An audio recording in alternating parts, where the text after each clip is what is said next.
Good evening, wanderers of the night. If you are hearing my voice now, it means sleep has not yet found you, or perhaps you are not ready to surrender to its silence. Tonight, I will be your companion through the long hours. This is no ordinary hour, no simple broadcast drifting across the air. This is the threshold, the quiet place between waking and dreaming, between safety and the things that wait just beyond the edge of light. You may hear the soft hum of your room, the breath of the wind against the window, the occasional tick of the clock on your wall. But as you listen, those familiar sounds may shift. A whisper where no voice should be, a shadow where nothing moves. Do not be afraid, at least, not too afraid, for what you are about to hear are stories. Some say they are folklore. Some say they are truths buried in dust and memory. All I know is that they have a way of lingering, clinging to the mind long after the telling is done. 7 tales await you tonight. 7 steps deeper into the quiet, into the unease, into the place where sleep and fear meet. So, close your eyes. If you dare, let the rhythm of the words guide you. And remember, the night is long, but you are not alone. Welcome to the Midnight Hours. Story 1. The Curse in the Wall. Some walls hold memories. Some walls refuse to forget. This story begins on a quiet street, in a tired old building with dust on its windows and a door that sighed each time it opened. A little shop, unremarkable at first glance, except to 2 newlyweds searching for a place to build their dream. Liam and Sarah had been married just a year. They weren't wealthy, not even close. But when they found the shop for sale at a price too tempting to ignore, they convinced themselves it was fate.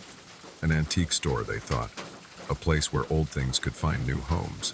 On the evening they first walked through the door, Sarah's laughter filled the hollow air. She tilted her head, brushed away a cobweb with the back of her hand, and said, "All it needs is a little light and a lot of paint." Liam didn't answer right away. He had this way of standing still, staring longer than most, as if the walls themselves might whisper back. His eyes followed the uneven plaster, the cracks like veins beneath tired skin, and though he smiled for Sarah's sake, he felt something cold stir in his chest. But dreams are louder than doubts. And so, they signed the papers. The shop was theirs. They began with clearing.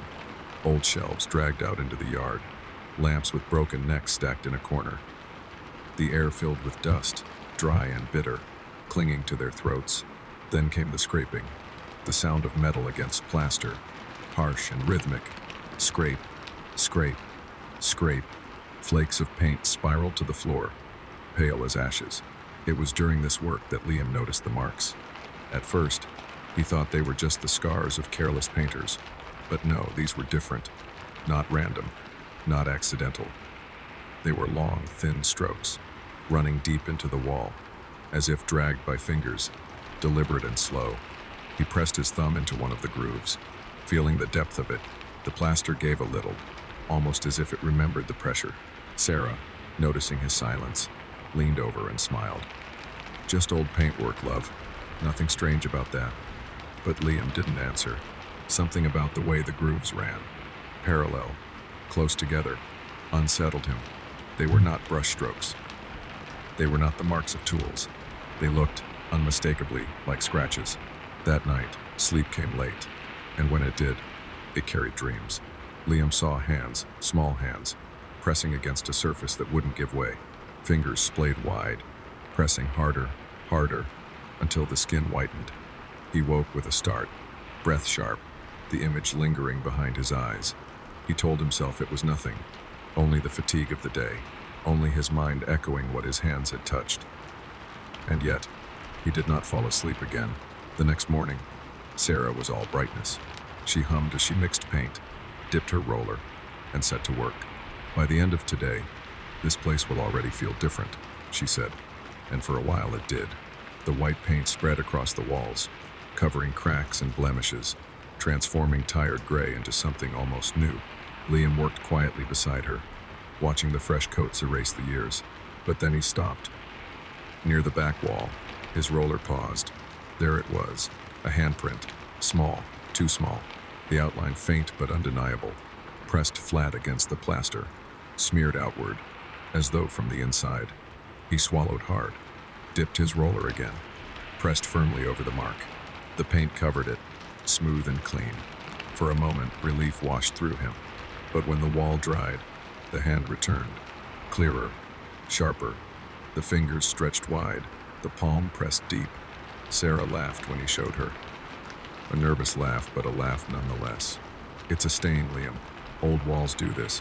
Paint bubbles, plaster shifts. Don't get spooked by nothing. But Liam's hand trembled as he reached to touch it. The surface was dry, yet cold. Not the coolness of plaster, but a clammy chill, like skin left too long in the rain. He pulled back, heart unsteady. That evening, as they packed away brushes and rollers, a sound broke the silence. Faint, almost imagined. A scratching, slow, intermittent, like nails dragging across wood. Liam froze. Sarah tilted her head, her smile faltering. Rats, she whispered too quickly, but the word hung between them, thin and brittle. The scratching came again, from the wall. That night, sleep abandoned them both. Sarah tossed, whispering excuses into the dark. Liam lay rigid, staring at the ceiling, listening. Every so often, the sound returned. A faint scrape, a subtle clawing, as though someone was trapped on the other side. When the first gray light of morning filtered through the blinds, Liam rose and returned to the wall. There were more handprints now. 2, 3, 4. Small palms, smudged and desperate, layered upon one another.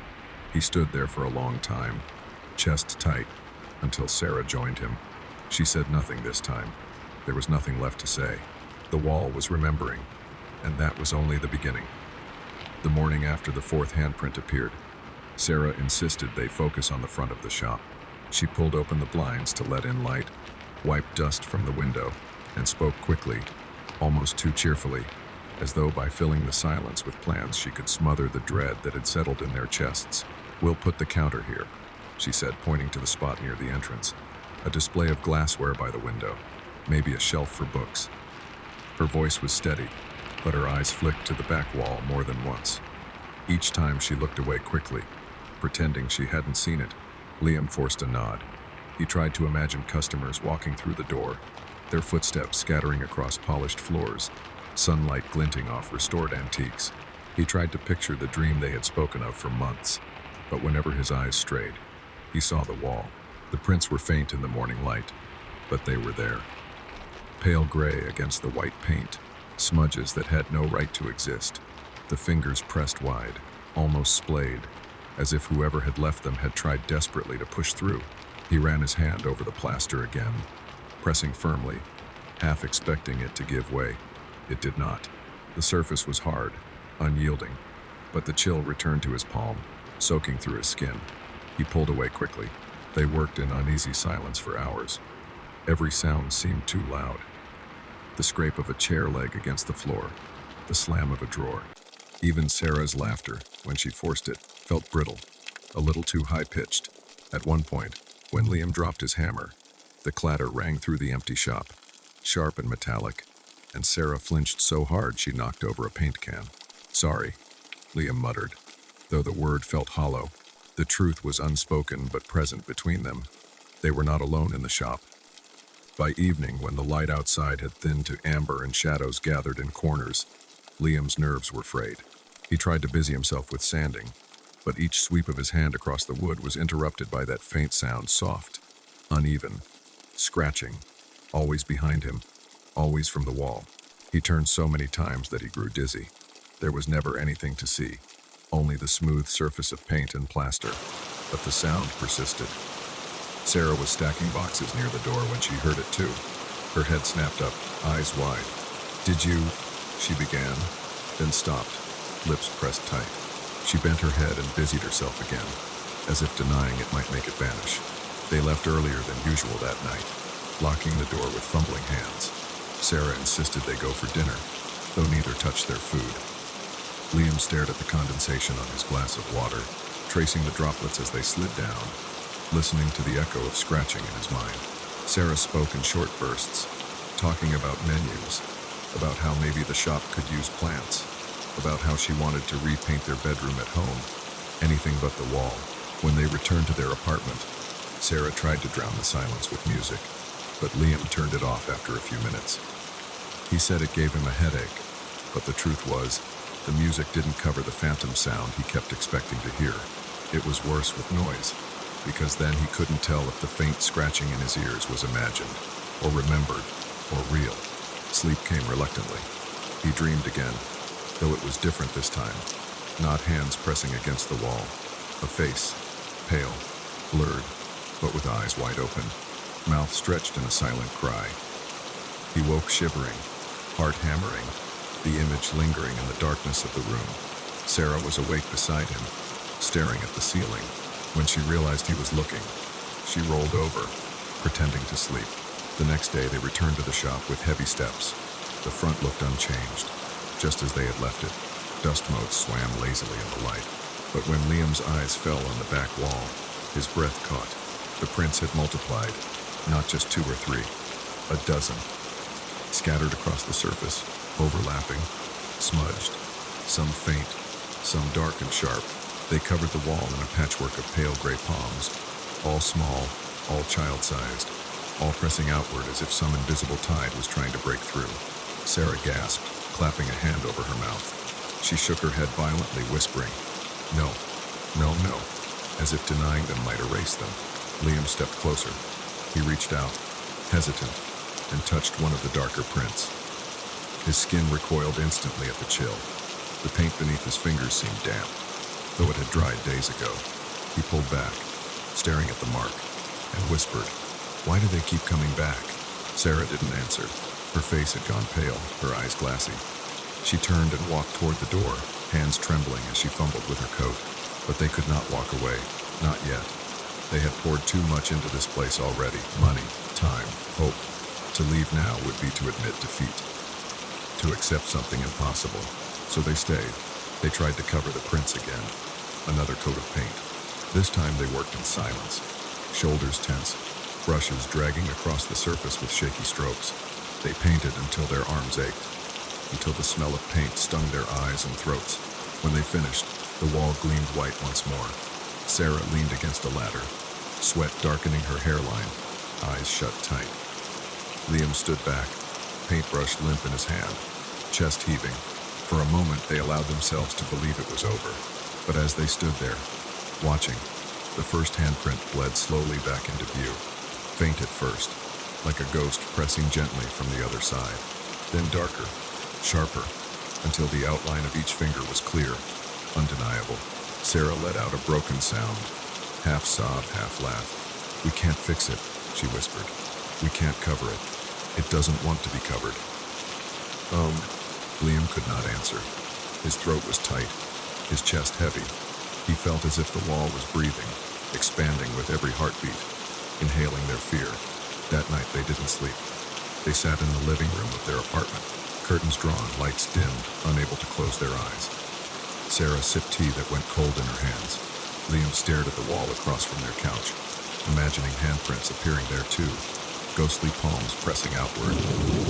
And when the clock struck 3, the sound came again, not in the shop, in their apartment, scratching, soft at first, from somewhere behind the wall near their bed, then louder, insistent, as if it had followed them home.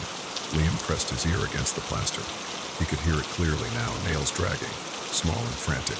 He pulled back quickly, heart hammering, eyes wide. Sarah shook her head, tears brimming. "It's not the shop," she whispered. "It's us. It's in us now." Liam wanted to deny it, but when he looked at the wall again, he swore faint. Almost invisible, there was a handprint beginning to form. The following days unfolded in a haze of dread. Liam and Sarah moved through them as if weighted by invisible chains. Every action slowed, every glance toward the walls taut with fear. At first, they tried to ignore the sounds that had followed them home. Perhaps exhaustion had conjured it. Perhaps stress had sharpened their senses to hear what wasn't there. But denial only held for so long. By the third night, the scratching came louder, clearer, not just once or twice, but in fits and starts, as though something was growing impatient. The sound shifted, sometimes faint, sometimes abrupt, like tiny hands drumming along the inside of the plaster. Sarah lay rigid in bed, staring at the ceiling, her breath shallow. Liam pressed a pillow over his head to block the noise. but it bled through the fabric, worming into his ears, crawling down his spine. When the sound finally stopped, it left behind a silence more suffocating than the noise itself, as if the walls were holding their breath. Morning brought little relief. At the shop, the handprints had multiplied again, not only on the back wall now, but faintly along the side wall too, as if the presence had begun to spread. Sarah stood frozen, arms hanging at her sides, her face drained of color. "I can't do this," she whispered. "I can't stay here." Liam wanted to agree, but part of him resisted. He told himself it was the money they had invested too much to walk away. Yet deeper inside, it was pride. To abandon the shop now would mean surrendering to something unseen, something he couldn't name. He wasn't ready to admit that. "We'll figure it out," he said, forcing steadiness into his voice. "There has to be a reason for this." Sarah turned to him, her eyes wide, shimmering. "A reason? Liam, what reason explains this?"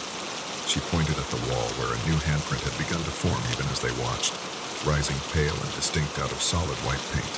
He had no answer. That evening, while Sarah sat stiffly on the couch, staring into nothing, Liam returned to the shop alone. He told her he wanted to check the wiring, to see if perhaps moisture or mold could explain the stains. She didn't argue, only shook her head and whispered, "Don't stay long." And the shop was colder without her. The air felt thick, stagnant, as though it hadn't been breathed in years. Liam moved slowly, flashlight in hand, tracing the beam along the walls. Dust glimmered in the cone of light. The handprints glowed faintly, each one catching the shine like polished glass. He pressed his ear against the plaster. At first, only silence, then faintly thump, a hollow sound, as if from deep within. He knocked back sharply. The sound echoed, but something followed it. A response. Soft. A thump. Almost hesitant. Liam jerked away, heart pounding. He told himself it was pipes, old timber settling, anything but what it felt like, an answer. Shaking, he walked toward the back corner where a stack of forgotten crates leaned against the wall. They were old, their wood warped, their surfaces furred with dust. He pried one open. Inside lay scraps of fabric, yellowed with age, brittle with time. Children's clothing, small shirts, a pair of worn shoes. One of the shoes was stained, darkened at the toe as if by something long dried. Liam's throat tightened. He shoved the lid back onto the crate and staggered away. But as he reached the middle of the room, he froze. There, by the far wall, stood a shape, small, motionless. For one heart-stopping instant, Liam thought he saw the silhouette of a child, thin arms, a round head, hands pressed flat against the wall. The figure shimmered, blurred by shadow and dust, and then it was gone, leaving only the empty plaster, pale with prints. Liam stumbled out, locking the door behind him with trembling hands. He didn't tell Sarah what he had found. He couldn't bear to see her face when he spoke it aloud. Instead, he lay awake beside her, staring at the ceiling, listening to the faint scratching that came again, now from every wall around them. By the fifth night, Sarah began to change. She moved through their apartment like a ghost, eyes fixed on corners, head cocked as if listening to a voice only she could hear. She startled at shadows, flinched at sudden sounds.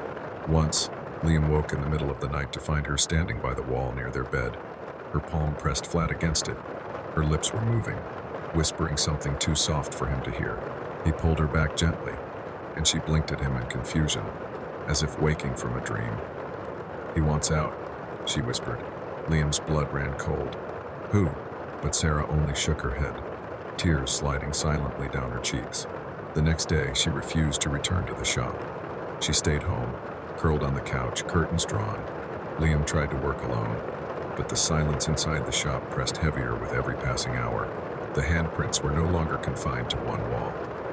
They had spread to the ceiling, faint but visible, as though the entire building had become a canvas for desperate, reaching hands. That night, Sarah woke screaming. Liam snapped upright, fumbling for the lamp. She was clawing at the sheets, gasping, her eyes wide and glassy. "There's a boy," she sobbed, clutching at him. "A little boy. He's in the wall. I saw him." Liam held her, but her words cut deep. She described him in fragments: dark hair, pale skin, eyes wide with terror. A child no older than 6, his face pressed against the plaster, mouth open in a soundless cry. Liam stroked her hair, whispering that it was only a dream, though the image matched what he himself had seen at the shop. He did not tell her that. He could not. For the first time, Liam began to consider leaving. Not just the shop, but everything. Selling their apartment, moving far away, pretending this nightmare had never begun. But deep inside, he knew it would not matter. Wherever they went, the sound would follow. And worse, something told him that the boy would not be content to remain within the wall forever. The days blurred into a cycle of dread and silence. Sarah no longer laughed, no longer hummed while she worked. She barely spoke. When she did, her words carried a strange weight, as though she were repeating something she had been told rather than thoughts of her own. "He's lonely," she whispered once, staring into the blank wall of their living room. "He doesn't like the dark. He's been in the dark too long." Liam froze, the hairs on his arms prickling. Sarah, who's lonely? But she didn't look at him. Her gaze remained fixed on the plaster, her voice dropping lower, almost reverent. "The boy." Liam grasped her shoulders, trying to shake sense into her, but her eyes darted past him, wide and unblinking. He felt as though he was losing her, piece by piece, stolen by something he could not see. That night, Liam made a decision. He needed answers, real ones, not whispered fragments, not dreams. The following morning, he drove across town and found the number he had been avoiding, the contact of the shop's previous owner. The man lived alone in a weathered house with sagging gutters and a yard overrun by weeds. When Liam knocked, the door opened only a crack. An old face peered out, lined and wary. "I told the agent I was done with that place," the man muttered. His voice was gravelly, edged with irritation. Liam swallowed. "Please, something's wrong with the shop. My wife, she's seeing things. We both are. There are handprints, a boy's handprints, scratches in the wall." The old man's eyes flickered, a shadow of recognition crossing his face. For a moment, he seemed about to close the door, but then his hand lingered on the knob, trembling. "You should never have touched those walls," he said softly. "I should have torn them down years ago." "What happened there?" Liam pressed. "Tell me." "Oh." The man's lips tightened, his breath rasping in his throat. "My grandson," he said at last. His voice cracked on the word. "A child too curious, too quick to hide in places he shouldn't. It was an accident. At least, that's what I told myself. He was playing, slipped between the studs while we were repairing the plaster. We thought he'd crawled out. We thought he was just hiding." Liam's stomach knotted. "And he didn't?" The old man shook his head. "By the time we realized where he was, it was too late. He must have panicked, clawed to get out. We never heard him, or perhaps we chose not to listen." His eyes glistened with unshed tears, but his tone turned harsh again. "I sealed it. I couldn't bear the sound. I painted over everything, tried to forget. But walls don't forget, son. They remember. They keep what they're given." Liam staggered back from the door, the man's words pressing into his chest like a weight. "Why didn't you say something when we bought it? Would you have bought it if I had?" The man's laugh was bitter, hollow. "No one wants a shop that moans in the night. I thought, if I let it go, maybe it would leave me alone." The door closed with a final click, leaving Liam trembling on the porch, the wind tugging at his jacket. When he returned home, Sarah was waiting. But something about her was different too, still, too composed. Her eyes found his as soon as he stepped through the door. "You talked to him," she said. Not a question, a statement. Liam froze. "How do you know?" She smiled faintly, a smile that didn't reach her eyes. "The boy told me." That night, Liam insisted they sleep elsewhere. He booked a room at a roadside inn, hoping distance would help. But the scratching followed. Faint, at first, through the paper-thin motel walls. Then sharper, more insistent, as though the sound had learned to travel, to find them wherever they went. Sarah woke at 3 a.m, standing in front of the wall again, her hand pressed flat, her head bowed. Liam pulled her away, his voice shaking, but she fought him with a strength he had never known her to have. "He's crying," she sobbed. "Don't you hear him? He just wants out." Liam dragged her back to the bed, holding her as she wept, his own tears dampening her hair. He could no longer deny it. There was no escaping. The next day, he returned to the shop alone. The air inside felt heavier than ever, thick with damp cold that clung to his skin. He moved cautiously, flashlight in hand, toward the back wall. The handprints had changed. They were no longer pale smudges. They were darker now, more defined, as though flesh had pressed fresh into plaster. He counted them 10, 12, more layered upon each other, crowding, reaching, and then the sound began. Not faint this time, not subtle, a pounding. Fists striking from within the wall. Relentless, frantic. Liam stumbled backward, his heart racing, the flashlight beam jerking wildly. The plaster shook with each thud, dust falling in fine streams. "Stop!" he shouted, his voice cracking. "Please, stop." The pounding ceased. Silence fell, and then, from the stillness, a voice. Small, weak, just a whisper. "Help me." Liam dropped the flashlight. The beam rolled across the floor, casting dizzy arcs of light. His knees buckled, and he pressed his hands over his ears, but the voice seeped through, threading into his mind. "Help me." He ran, out of the shop, into the street, gasping for air. But even as the cool night wrapped around him, the whisper lingered, curling at the edges of his thoughts. When he returned home, Sarah was waiting once more, standing in the doorway. Her eyes were calm, her voice steady. "You heard him," she said. Liam didn't answer. He couldn't. She stepped closer, her hand brushing his cheek. "We can't leave him there. You know that now. He wants us to set him free." And Liam realized, with dawning horror, that Sarah wasn't just repeating the boy's words anymore. She was speaking for him. The night after Liam heard the voice, he could not escape it. Even as he lay in bed, eyes fixed on the ceiling, it followed him. That thin, broken whisper repeating again and again, "Help me." Sarah no longer resisted its pull. She sat beside him, her hand on his chest, her eyes open wide in the darkness. "We have to let him out," she murmured. Her tone was calm, almost tender, as though speaking of a child who had fallen asleep. "He's been waiting so long. You heard him. He trusts us." Liam wanted to argue, but the words caught in his throat.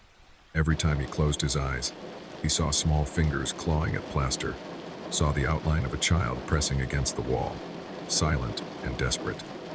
His mind wavered between disbelief and the undeniable sense that the boy was real, that he was still there, suffocating in the shadows between wood and stone. The following morning, Sarah was already at the shop. Liam found her kneeling by the back wall, a hammer in her hand. She turned when he entered, her face pale, her eyes fever bright.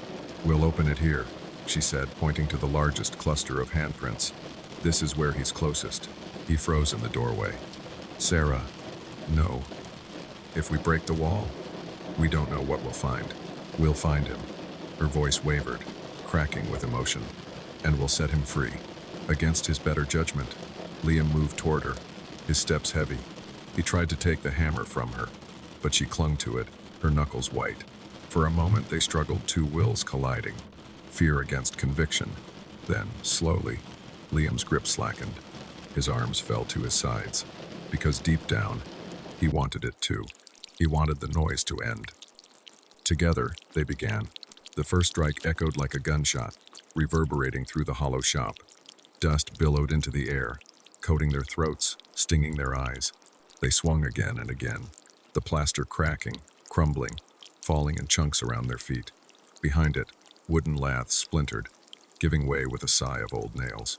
The smell came next. Not the sharp rot Liam had feared, but something else stale, earthy, damp, like soil disturbed after years of silence. Sarah pressed on, coughing, her face streaked with sweat and powder. When the opening was wide enough, Liam raised the flashlight and shone it inside. The beam cut through dust and darkness, and there, pressed against the wooden beams, was a hollow space no wider than a coffin. Within it lay scraps of fabric, a small shoe, a brittle fragment of bone, and on the inside surface of the wall, faint but clear, the impressions of tiny hands. Sarah sobbed. She reached into the cavity, her fingers brushing the cloth as though touching the child himself. "We found you," she whispered. "You're not alone anymore." Liam turned away, his stomach churning. He wanted to pull her back, to end this, but his body refused to move. The whisper filled his ears again, stronger now, almost joyous. "Thank you." Then the air shifted. The temperature dropped sharply, mist curling from their lips. The walls seemed to tremble, the wood groaning as though exhaling after years of pressure. The handprints on the plaster darkened, spreading outward, covering every inch of wall, floor, and ceiling until the room itself seemed to pulse with reaching palms. Sarah's eyes widened, her breath shallow. He's here. The flashlight flickered, then died. In the darkness, Liam heard movement, not scratching this time, but footsteps, small, deliberate, crossing the floor behind him. He spun, his heart hammering, but the shop was too dark, the air too thick with dust. Then came the laughter, a child's laugh, soft at first, then sharper, echoing unnaturally around the room. Sarah let out a choked sob, her hands covering her mouth. "Sarah," Liam began, but the words died in his throat, because in the dim light from the doorway, he saw him, a boy, no older than 6, standing barefoot on the dusty floor, his skin pale as ash, his eyes wide and glistening like pools of glass. His mouth curved into a smile that was almost human, almost warm yet wrong, twisted at the edges. Sarah staggered forward, arms outstretched. "We freed you," she whispered. "You're safe now." The boy tilted his head, his smile stretching wider. "Free," he repeated, his voice no longer weak, but steady, resonant, echoing from every wall at once. "Yes, free." And then he stepped forward. Liam grabbed Sarah, pulling her back, but the boy's form shimmered, flickering like a candle flame. With each flicker, his figure grew taller, broader, his features distorting. The small hands that had once pressed against the walls spread into long, claw-like shadows, stretching across the floor, reaching. The walls shuddered violently, dust raining down.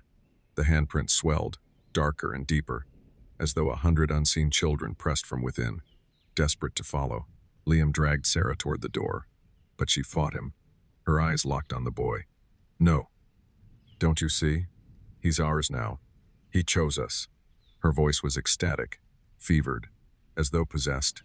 Liam's grip tightened, his panic surging, but before he could move her another step, the boy raised his hand. Every door, every window slammed shut at once, sealing them in with a thunderous crack.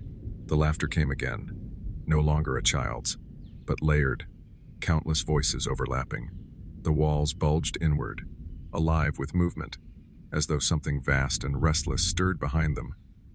Liam pressed Sarah against his chest, shielding her as the lights flickered once more. He whispered her name, begging her to come back to him, but she only whispered back, eyes shining with devotion not for him, but for the figure before them. When the lights finally died, the shop fell silent. Weeks later, the property went up for sale again. Another too-good-to-pass offer in the classifieds. The paint on the walls was fresh, the cracks filled, the air scented with lemon polish. Yet if you looked closely, in the right light, you could see them still faint smudges of small hands, pressed deep into the plaster, waiting.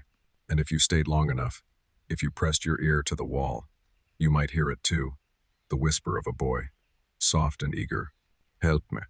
But the walls never stop at one voice. Story 2. The Midnight Knock. Mark Langley, a travel journalist who had spent years moving from one city to the next, had grown used to the endless rhythm of hotel rooms, airport lounges, and late-night taxis. This time, though, his assignment carried a different weight.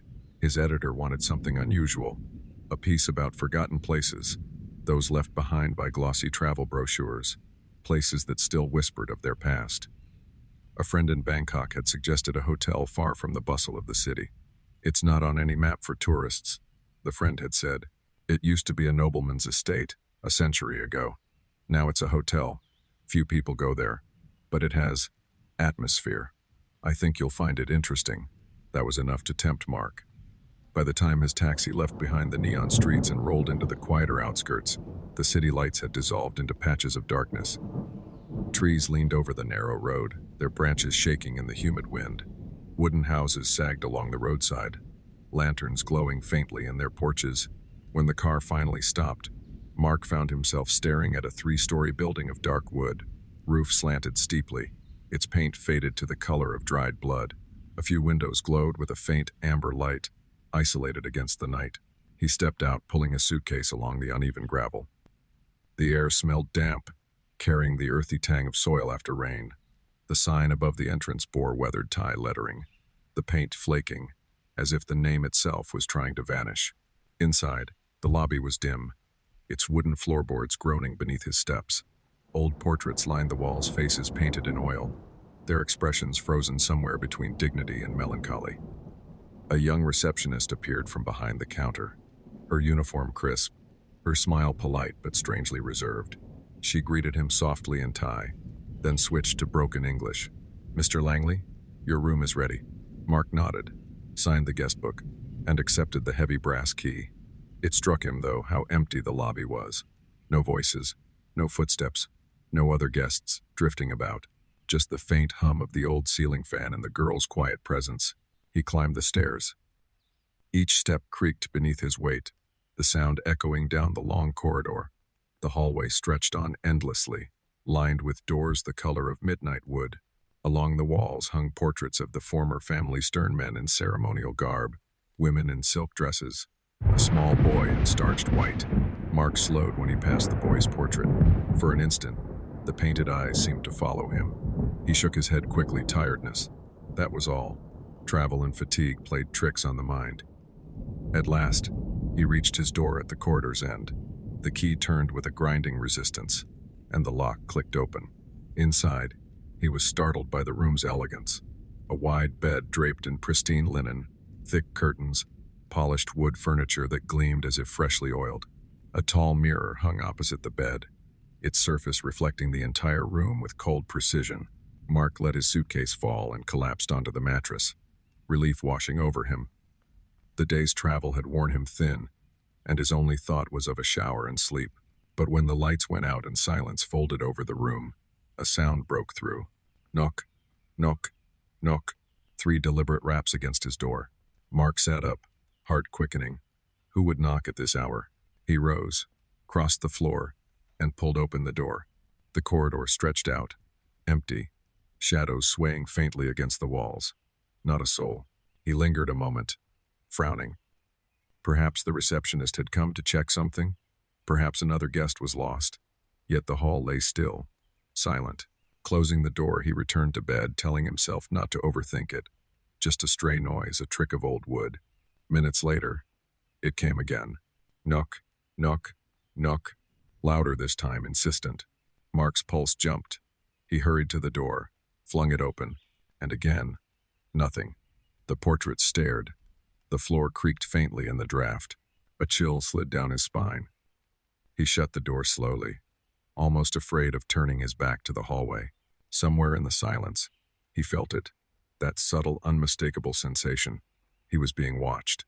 Mark lay back down, but the stillness of the room now pressed against him in a way it hadn't before.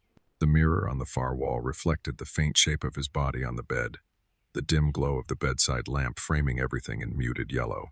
He tried to close his eyes, but his mind was fixed on the door, on the silence that might not be silence at all. He told himself it was nothing. Old hotels made noises, timbers expanded and contracted, pipes rattled in their hidden places, drafts moved through cracks. He knew this, had written it in dozens of articles, but never before had he heard a sound so precise, so deliberate. He reached for his phone. No new messages, no signal strong enough to make a call. He set it on the nightstand, screen glowing for a moment before vanishing into black. The only sound was his own breath. Then, as if waiting for that moment of false calm, the sound returned. Knock, knock, knock. The rhythm was unmistakable. This was not wood shifting, not the building settling. These were knuckles or something very much like knuckles, striking against the wood with intent. Mark's skin prickled. He didn't move this time. He stayed in bed, eyes fixed on the door, listening. The knocks were not hurried. They were patient. 3 beats. A pause long enough for him to wonder if it had stopped. Then 3 again. He swallowed, his throat dry. Whoever was playing this game had endurance and an unsettling sense of timing. Minutes stretched. At some point he rose again, against his better judgment. His feet felt heavy as he padded across the wooden floor. He grasped the brass handle, its metal strangely cold, and pulled the door open in one swift motion. The hallway was there, waiting. Long, dim, unchanging. Shadows clung to the corners, empty, and yet this time there was something different. The air felt heavier, as if the corridor itself was holding its breath. Mark stood there, heart thumping, listening to the creaks and sighs of the building. He glanced toward the portrait of the boy, barely visible at the far end of the hall.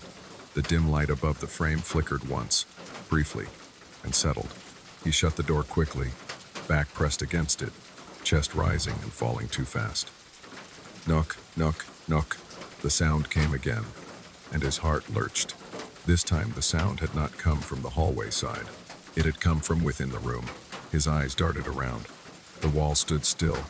The curtains swayed faintly in the draft. He turned toward the mirror, the tall, gleaming surface reflecting every angle.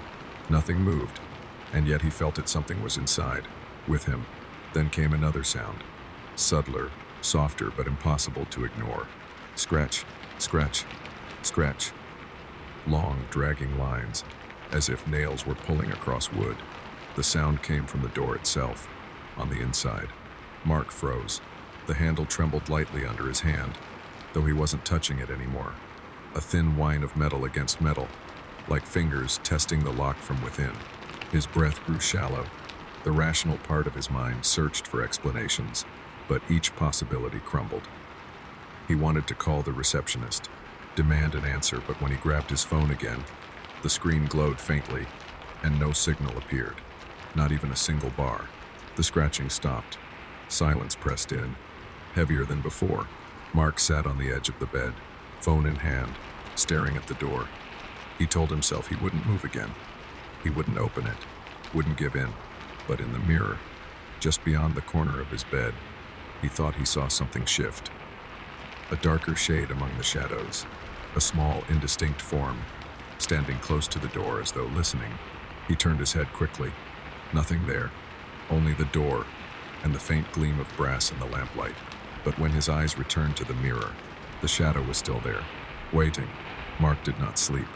He sat with his back pressed to the headboard, every muscle taut, his eyes refusing to leave the mirror. He told himself it was foolish, childish even, to stare at reflections as if they might betray something the eye could not see directly. But the mirror seemed to know. It waited for him to blink, to glance away, to surrender for just a heartbeat. Hours, or perhaps only minutes, crawled by in this standoff between man and glass. The hotel was silent but not still. Silence has weight, and tonight it pressed against him like a heavy blanket, smothering, patient. And then, almost tenderly, the knocking returned. Knock, knock, knock. This time the sound came not from the door, not from within the walls, but impossibly from the mirror itself. The 3 raps vibrated faintly, sending a ripple through the reflected image. The air left Mark's lungs in a shudder. He rose to his feet, compelled by dread and fascination alike, and crossed the room. Closer now, he could see the faint distortion in the glass, like ripples in water that had just been disturbed. He reached out, his fingertips trembling, and brushed the surface. Cool, solid, but as soon as his skin made contact, a new sound emerged, an unmistakable whisper, as if a breath had been drawn from the other side. Mark staggered back, heart racing, his mind scrambling for rationality. He searched the corners of the room, under the bed, behind the curtains. Nothing. Nothing but the steady hum of blood in his ears. The mirror stood silent again, reflecting his panic, his disbelief. He forced himself to sit, to steady his breathing. It's exhaustion, he muttered. His voice cracked. Jet lag, fatigue, that's all. But his words sounded hollow, swallowed by the room as if the walls refused to believe him. The knocks grew bolder. Knock, knock, knock. Faster now, impatient. He clutched his phone, thumb hovering over the keypad, but the signal remained absent, just a blank void where connection should have been. Then came the scratching again. Long, deliberate, clawing motions that traced themselves across the inside of the door. He could hear the wood fibers tearing, could almost imagine grooves being carved deeper and deeper. Mark's chest tightened. He couldn't stay inside. He had to move, to find another person, to prove to himself that he wasn't alone in this building. He grabbed his suitcase not out of reason, but out of instinct, as though the act of clinging to something familiar might shield him from what lurked here. He reached for the door handle, hesitating. The brass was colder than before, biting at his skin, as if it had been left in snow. Still, he twisted. The door opened. The hallway stretched before him, long and dim, unchanged, yet not the same. The air felt viscous, thick, as though he had stepped into a corridor submerged in water. His footsteps landed too softly, soundless. The portraits on the walls were blurred, their painted faces smudged into formless masks. And though the corridor was empty, Mark heard it, the faint padding of footsteps behind him. He spun. Nothing. Only the still air, and the mirror at the end of the hall, the portrait of the boy now absent, replaced by an expanse of reflective black. Mark's breath quickened. He stumbled back into his room, slammed the door, locked it. His pulse drummed in his ears. And then, from the other side of the door, came a voice.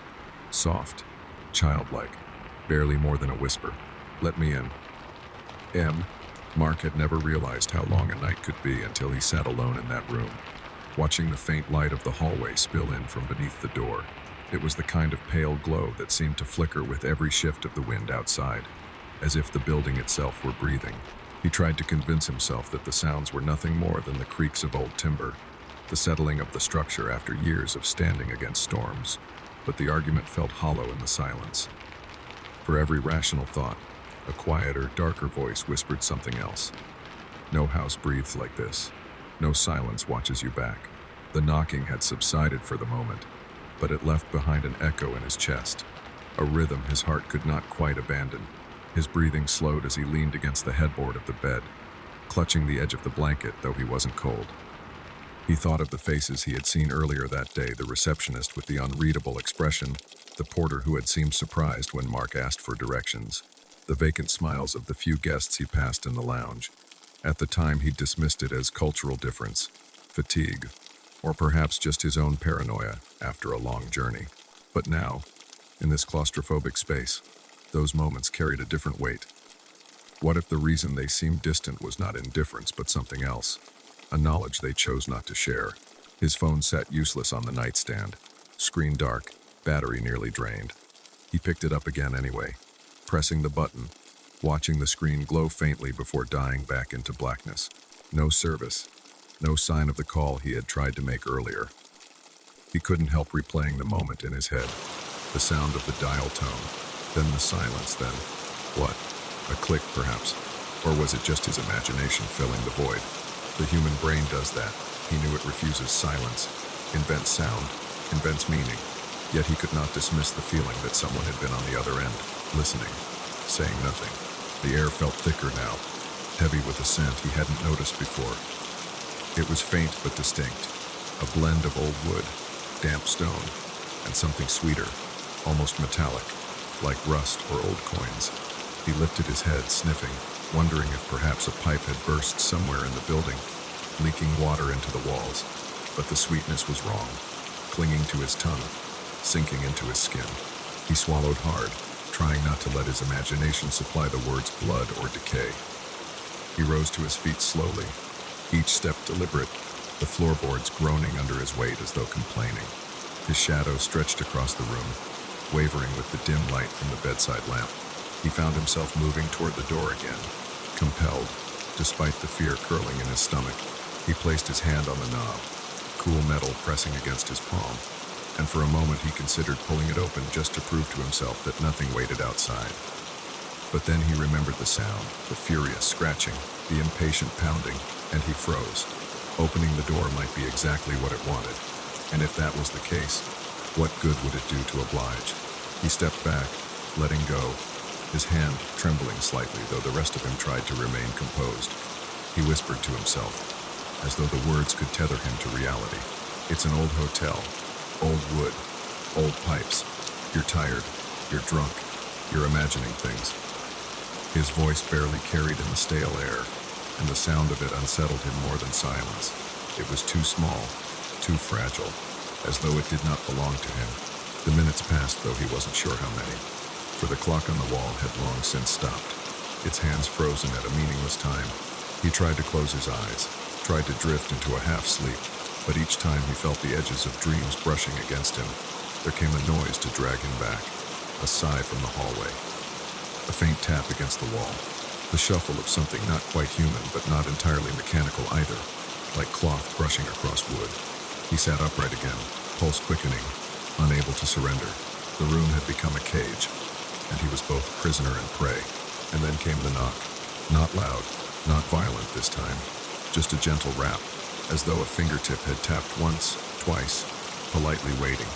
He held his breath, every muscle in his body rigid. Another knock followed, a little firmer. 3 beats evenly spaced.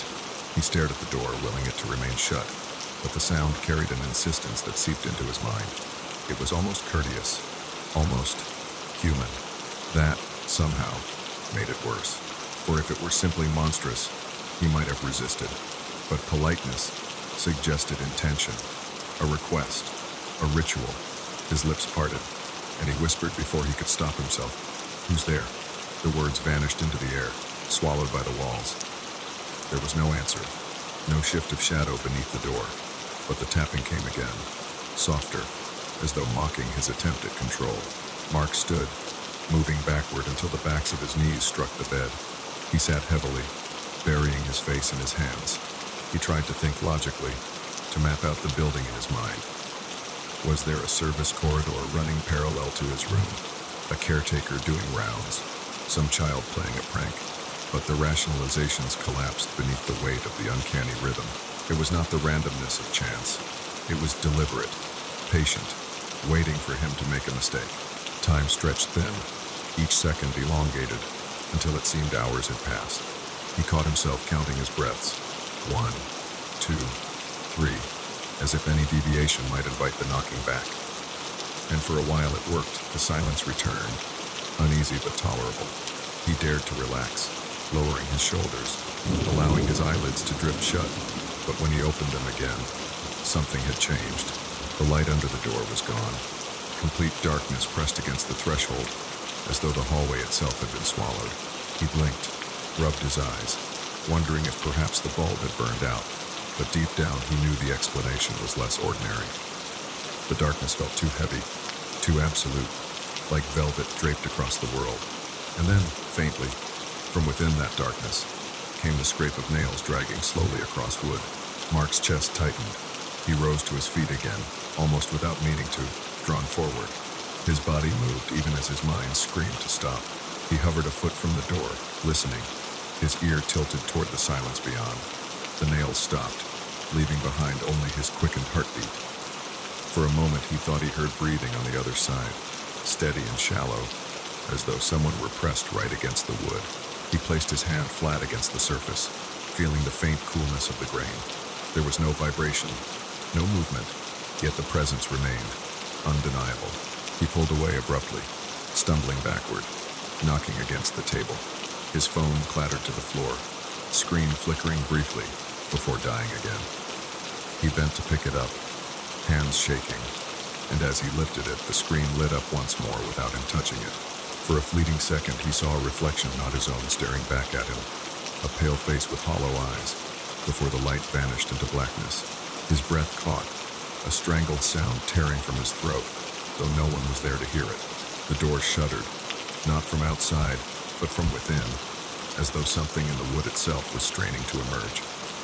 The knob rattled faintly, metal clinking in the stillness. Mark backed against the wall, sliding down until he was seated on the floor, knees pulled to his chest. He told himself he would not open it. No matter what, he would not. If he could endure until morning, the sun would rise, the light would return, and all of this would be explained away. He clung to the thought like a prayer, repeating it silently, lips moving without sound. But the knocking resumed. This time it was behind him. From inside the room, he spun around, eyes wide, searching every corner, every shadow. The sound had come from the wardrobe, a tall wooden structure that loomed in the far corner. Its doors were closed, but a faint tremor ran through them, as though something inside had shifted. He rose slowly, unwillingly, drawn toward it like a moth to flame. The closer he came, the stronger the smell grew, that sweet, metallic tang that clung to the back of his throat. His hand reached out, trembling, hovering over the handle. For a long moment he stood there, frozen between curiosity and terror. Then the knock came again, louder this time, from within the wardrobe itself.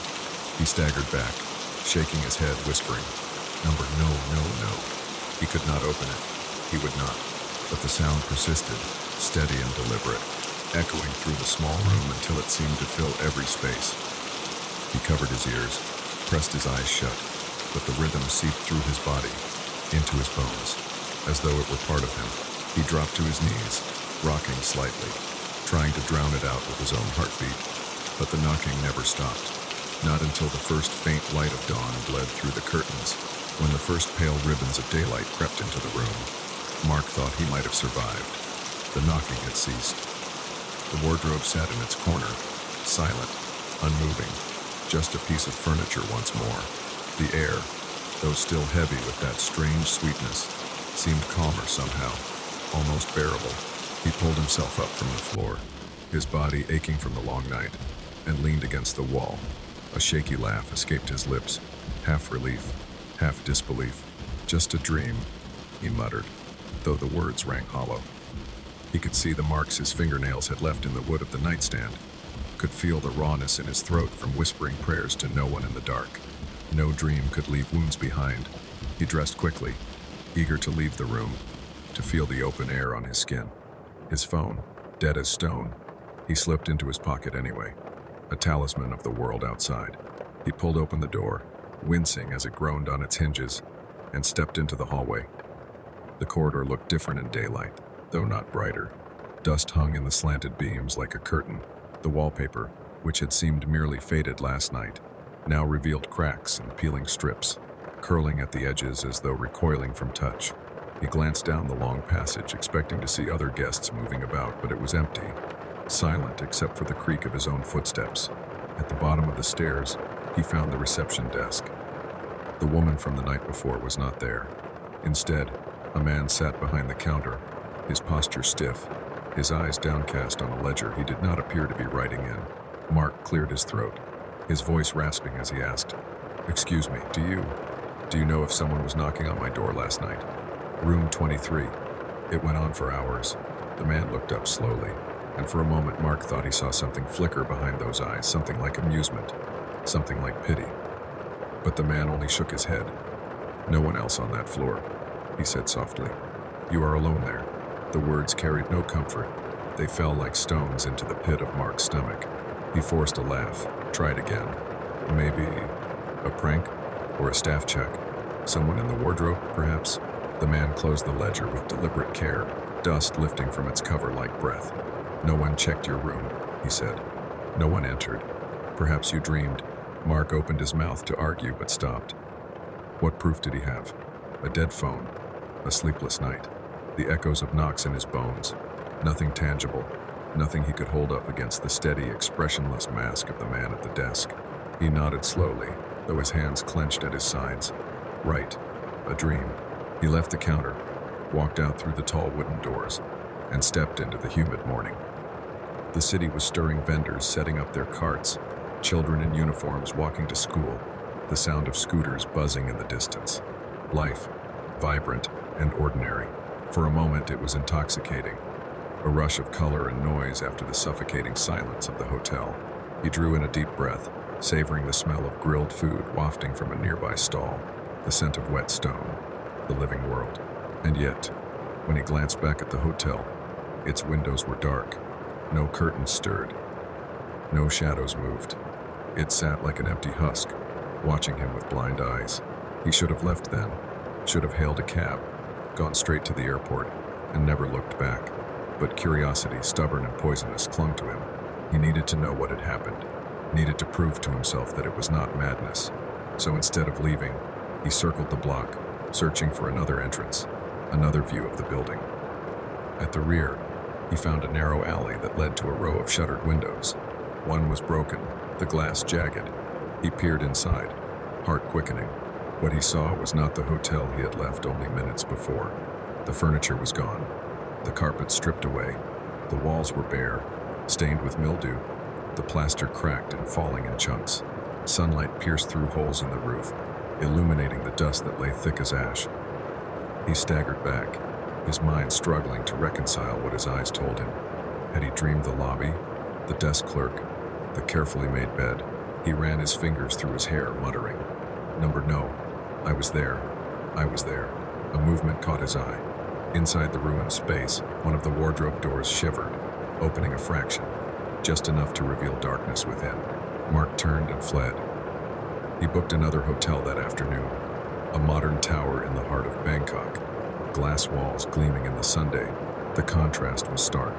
The air-conditioned lobby, the cheerful staff, the reliable hum of electricity. For the first time in days, he felt anchored in reality again. That night, he sat on the edge of his new bed, phone charging steadily on the nightstand. He considered writing about the experience, crafting it into a story for his readers. The haunted hotel, he might call it. But even as he imagined the words, he knew he could not capture the suffocating dread. The way the knocking had crept into his very marrow. Readers would dismiss it as exaggeration, a traveler's tale spun from too much whiskey and too little sleep. He lay back, closed his eyes, and listened to the steady hum of the air conditioning. It was almost enough to lull him into rest. Almost.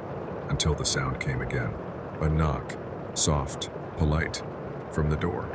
His eyes flew open, his chest tightening. He sat up slowly, staring across the room.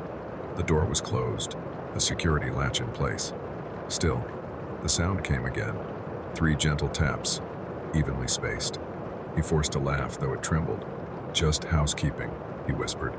Just late-night service. But it was past midnight. He checked his phone. 12:03 a.m. Another knock, this time followed by the faint scrape of nails across wood. Mark rose, feet moving of their own accord, carrying him toward the door. His hand hovered over the latch, trembling, remembering the hours in that other room, the wardrobe that had knocked from within. He whispered, "Who's there?" Silence. He backed away, shaking his head, muttering, "Number no more." He climbed into bed, pulled the covers over his head like a child, and squeezed his eyes shut. The knocking continued, patient, steady, never violent, just waiting, and in the pause between each tap, he thought he heard breathing, not from the hallway, from inside the room. The next morning, the hotel staff found the door to Mark's room wide open. The bed was unmade, the phone still charging on the nightstand. His belongings were scattered neatly, as though he had been about to pack. But Mark was gone. No one saw him leave. No cameras recorded his departure. The only trace he left behind was a faint set of handprints on the inside of the wardrobe door. Small, childlike, pressed deep into the wood. And sometimes late at night, guests in that room complain of a gentle knocking, always beginning just after midnight, always polite, always waiting. Story 3. The Captive Spider. David had been working as a rescue officer for nearly a decade, long enough to see almost every shape of tragedy the road could offer. He thought he had grown accustomed to it, the sirens, the wreckage, the quiet bodies that never moved again. But on that night, when the call came through his radio, something in the dispatcher's voice unsettled him. It wasn't the details an overturned sedan on a rural road, suspected fatality that was nothing new. It was the hesitation, the way the words trailed off, as if the dispatcher was reluctant to describe what the first witness had reported. He arrived just after midnight. Rain had been falling earlier, and the pavement still glistened under the emergency lights. A long ribbon of wet black stretching into the woods. The car lay on its side, crumpled against a ditch, the windshield fractured into a spiderweb of broken glass. Steam rose from the hood in soft clouds, mixing with the mist that clung low to the ground. David parked the rescue truck behind the fire engine and stepped out, the smell of gasoline and scorched rubber filling his lungs. He tightened his gloves, pulling the reflective jacket around his shoulders. The night air was cool, damp, yet thick with the iron tang of blood. He hated how quickly his body recognized it, how the scent always carried a memory of past scenes. His team was already at work. 2 firefighters knelt by the wreck, shining their flashlights into the shattered interior. A paramedic hovered nearby with a stretcher, though his body language told David it was too late. The woman inside, an elderly passenger, hair matted with rain and glass, had not survived the impact. Single occupant? David asked as he approached. One of the firefighters nodded grimly. Yes. Car lost control. Witness says it swerved as if trying to avoid something, then flipped.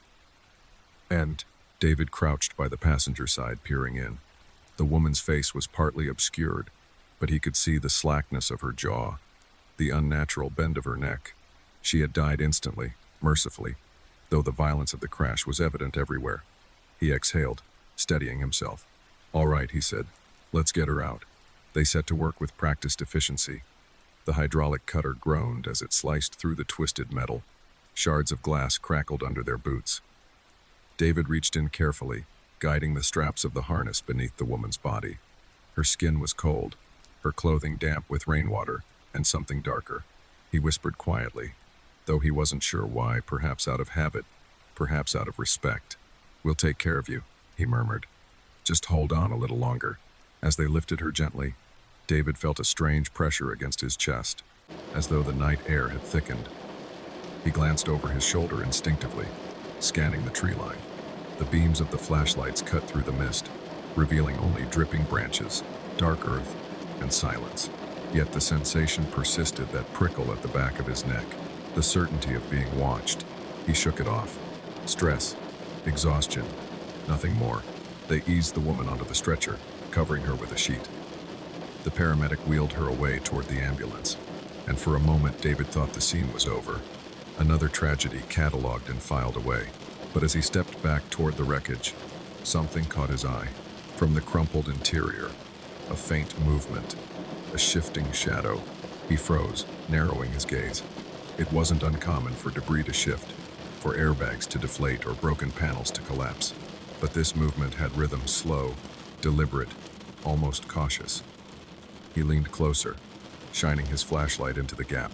At first he thought it was just a cluster of wires dangling from the dashboard, swaying in the draft. But then the wires moved against the light, curling and uncurling, and he realized they were legs.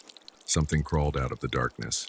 It was small at first, no larger than his hand, but as it stretched into the open, its size seemed to expand impossibly. The shape was wrong, too angular, too fluid. 8 legs shimmered in the beam, jointed and spindly, attached to a body that seemed both solid and translucent at once. A spider, but no spider he had ever seen. David staggered back, his breath catching in his throat. The thing clung to the broken metal frame, motionless now, as if aware it had been discovered. Its body pulsed faintly, like a heart beating under thin skin. One of the firefighters called to him. "You okay?" David blinked, glanced back toward the wreck. The creature was gone. Only shattered glass and twisted steel remained. He forced a laugh, shaking his head. "Yeah, thought I saw movement. Probably just debris." But the unease did not fade. They finished securing the wreck, logging the details for the report, and by the time the tow truck arrived, the mist had thickened into a rolling fog. The road was eerily quiet. The ambulance had already left with the woman's body, and the scene felt strangely hollow without it, as if something essential had been removed. David lingered, his flashlight sweeping the ditch, the road, the tree line. He told himself he was just being thorough, but deep down he was searching. For what? He wasn't sure. The spider, perhaps, or the eyes he had felt watching him. And then he heard it, a whisper, faint, almost lost in the breeze. "Help me." David froze. The voice was unmistakable, weak, trembling, female. He turned sharply, light darting across the wreckage, but there was no one there. The ambulance was long gone. The paramedics vanished into the night. He swallowed hard, his pulse hammering. The whisper came again, softer this time. "Help me." He spun toward the ditch, scanning the darkness. "Hello? Is someone there?" His own voice echoed off the trees, hollow in the fog. No answer followed, only silence. He backed away slowly, his boots crunching on the wet gravel. His mind raced. Exhaustion, stress, the adrenaline of the crash. It had to be, but his hands still trembled as he climbed into the rescue truck, gripping the wheel tighter than necessary. As he drove away, headlights carving through the mist, he glanced in the rearview mirror. For a fleeting moment, he thought he saw something in the road behind him, a shadow, elongated, moving on too many legs. But when he blinked, it was gone. He whispered to himself, as if to anchor his mind, "It's over. Just another night. It's over." But even as the words left his mouth, he knew he was lying. Morning came slowly, filtered through a dull blanket of clouds. David woke with a heaviness in his chest, as if the weight of the previous night had followed him into his sleep. He had only managed a few hours of restless dozing, punctuated by half-dreams of twisted metal and whispering voices. When the alarm rang, He stared at it for a long time before silencing it with a shaky hand. The smell of coffee filled his small kitchen, but even the bitterness on his tongue did little to ground him. He kept replaying the scene in his mind. The crash, the cold stillness of the woman's body, the shadow crawling from the wreckage, and that voice, soft, almost sorrowful. "Help me," he told himself again, that it had been stress. His shift had been long, the weather miserable, his mind vulnerable to tricks of exhaustion.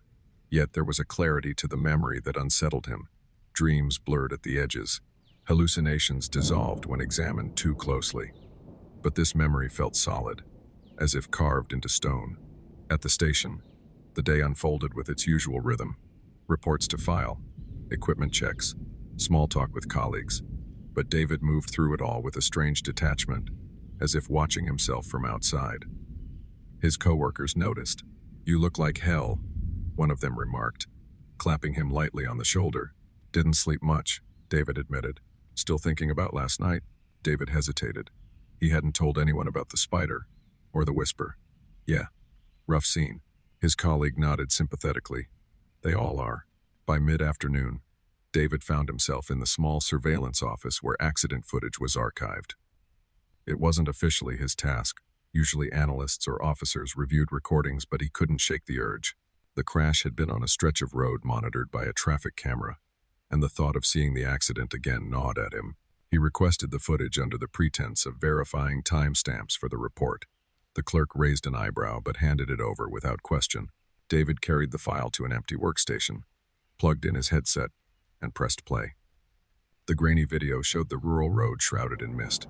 A pair of headlights emerged from the left side of the frame, the woman's sedan. It traveled at a steady pace, then swerved sharply, tires skidding. The car rolled, struck the ditch, came to rest in a mangled heap. David leaned closer, eyes narrowing. He replayed the moment of the swerve, slowing the footage. At first it seemed random, a sudden loss of control. But then, just before the car veered, a shadow darted across the road. Fast. Low. Unidentifiable. Not an animal, not quite human. His throat tightened. He replayed it again, frame by frame. The shadow moved unnaturally, limbs bending at odd angles, as if running on more than two legs. It vanished into the opposite ditch, swallowed by the mist. David sat frozen. He could rationalize the swerve, maybe a deer, maybe poor visibility, but the shape in the footage was wrong. It matched what he thought he had seen in the wreck. Too many legs.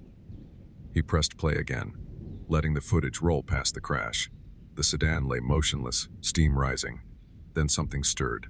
At first he thought it was a glitch in the recording, static interference. But no, the shape was there, subtle, yet undeniable.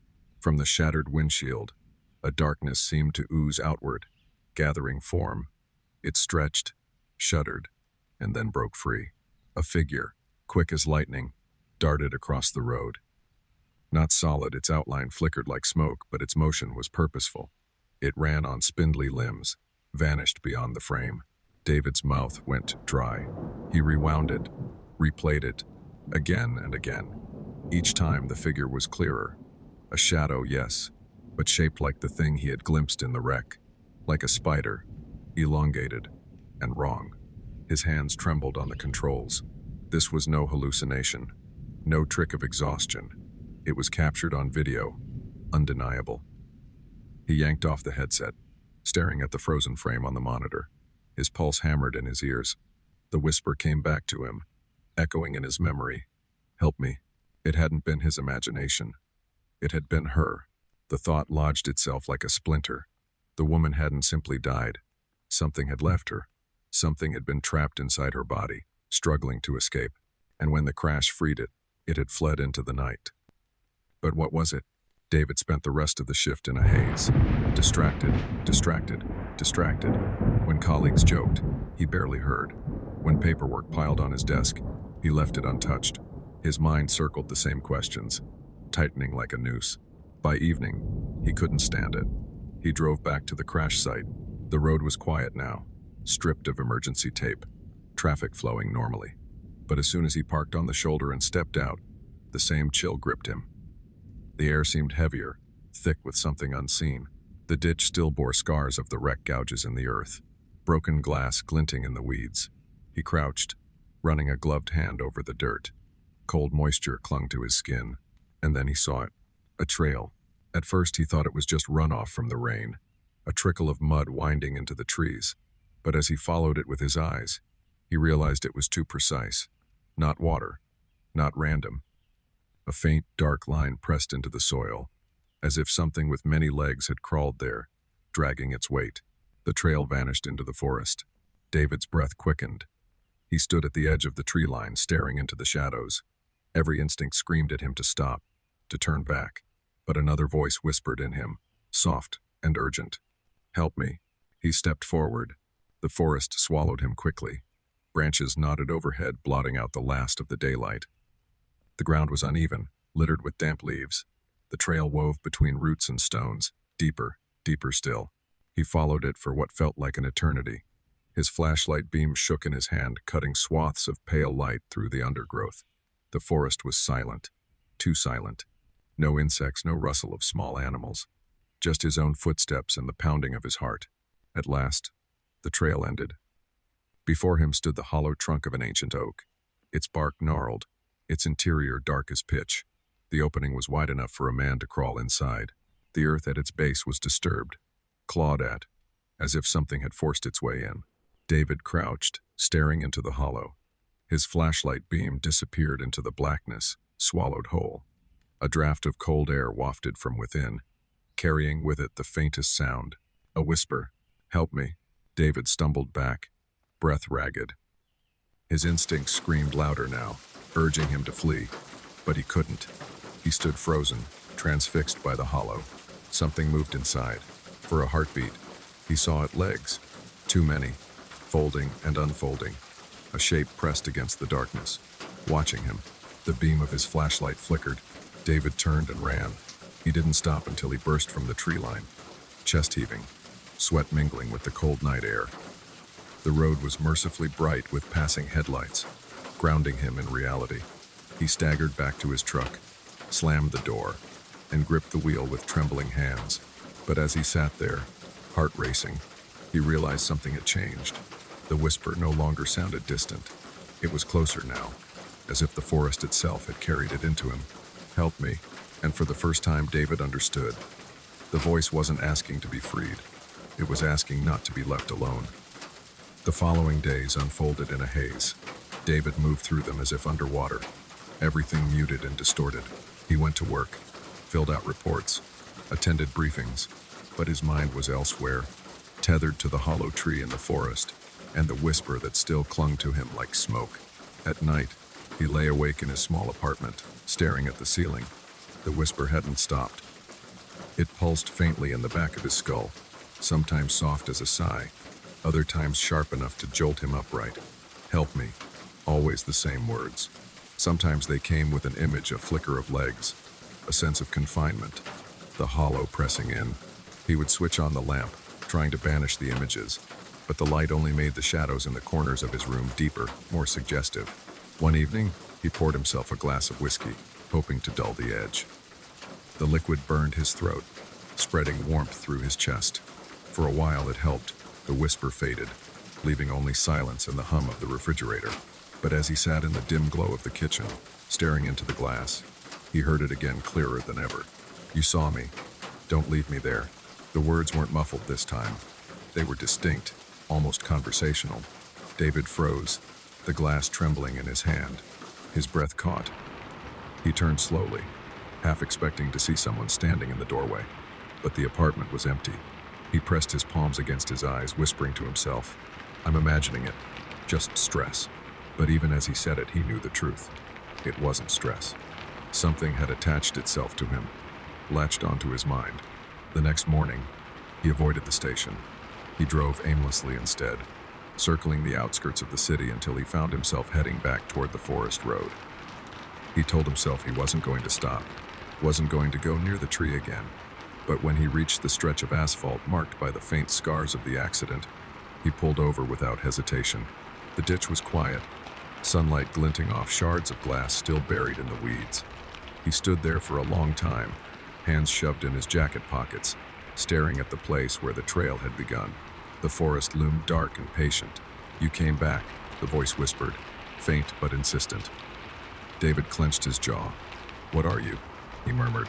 No answer, only the sound of wind through the branches. He forced himself back into the truck, slamming the door as if shutting out the forest. But even as he drove away, the whisper followed, coiling inside his chest. That night he dreamed. In the dream, he was back in the wreck. The metal pressed around him, cold and suffocating. He looked down and saw not his own hands, but spindly, jointed legs scraping at the dashboard. He thrashed, trying to break free, but the seatbelt was a noose, the shattered glass a cage. And then he heard it, his own voice, pleading, "Help me." He woke with a gasp, drenched in sweat. His sheets were twisted around him like restraints. For a long time, he sat on the edge of the bed, chest heaving, trying to separate dream from memory. The following day, he sought out records of the woman who had died. It wasn't standard procedure. Personal curiosity wasn't supposed to drive professional work, but David couldn't stop himself. At the archives, he found her name, Marion Holloway, 68 years old, retired schoolteacher. No surviving children, only a niece listed as next of kin. He stared at the grainy ID photo stapled to the file. A kind face, lines carved deep by time, eyes weary but warm, not the kind of woman one associated with whispers in the dark. Yet as he studied the picture, the voice pulsed again. Me. His skin prickled. He closed the file quickly, but the name lingered in his mind. Marion Holloway. He whispered it under his breath, as if testing its weight. That evening, curiosity overpowered fear. He searched for her address, found it in the records, and drove there as dusk settled. The house was a small, weathered bungalow at the edge of town. Shutters closed, yard overgrown. A for sale sign leaned crooked near the driveway. The place had the air of abandonment, yet as David stood before it, he felt watched. He hesitated only a moment before trying the door. Locked, he circled to the back, found a window with a broken latch, and slid it open. The air inside was stale, heavy with dust. The living room was neat, almost untouched. Shelves lined with books, photographs in frames, a faded armchair by the window. He moved slowly, scanning the walls. It was the photographs that stopped him. Dozens of them, carefully arranged, most featuring Marion herself. In many, a shadow lingered near her shoulder, sometimes faint, sometimes stark, like a trick of the light. But once you noticed, it was unmistakable, a darkness that didn't belong. In one picture, Marion sat at a picnic table, smiling at the camera. Behind her, in the shade of a tree, the shadow was clearer. A figure crouched, limbs too long, posture insect-like. David's stomach lurched. He stepped closer, peering at the photograph. The shape was there, undeniable. "I was with her," the voice murmured. "Always." His hand shook as he set the frame back on the shelf. He didn't want to touch another. He didn't want to confirm what he already knew. This spider had been with Marion for years. It hadn't been born in the wreck. It had been trapped in her, carried silently until death loosened its cage. And now, it had found him. He backed out of the house quickly, heart hammering. The whisper followed him into the night, softer now, almost affectionate. "You understand." Back at his apartment, David poured another glass of whiskey, then another. But the alcohol did little. He sat in the dark, staring at his reflection in the window. And as he watched, he thought he saw movement, something skittering across the glass. Inside the reflection, not the room. He pressed his palms to his temples, whispering, "Leave me alone." "Oh," but the reply was instant, tender and sharp. "I can't. We are the same now."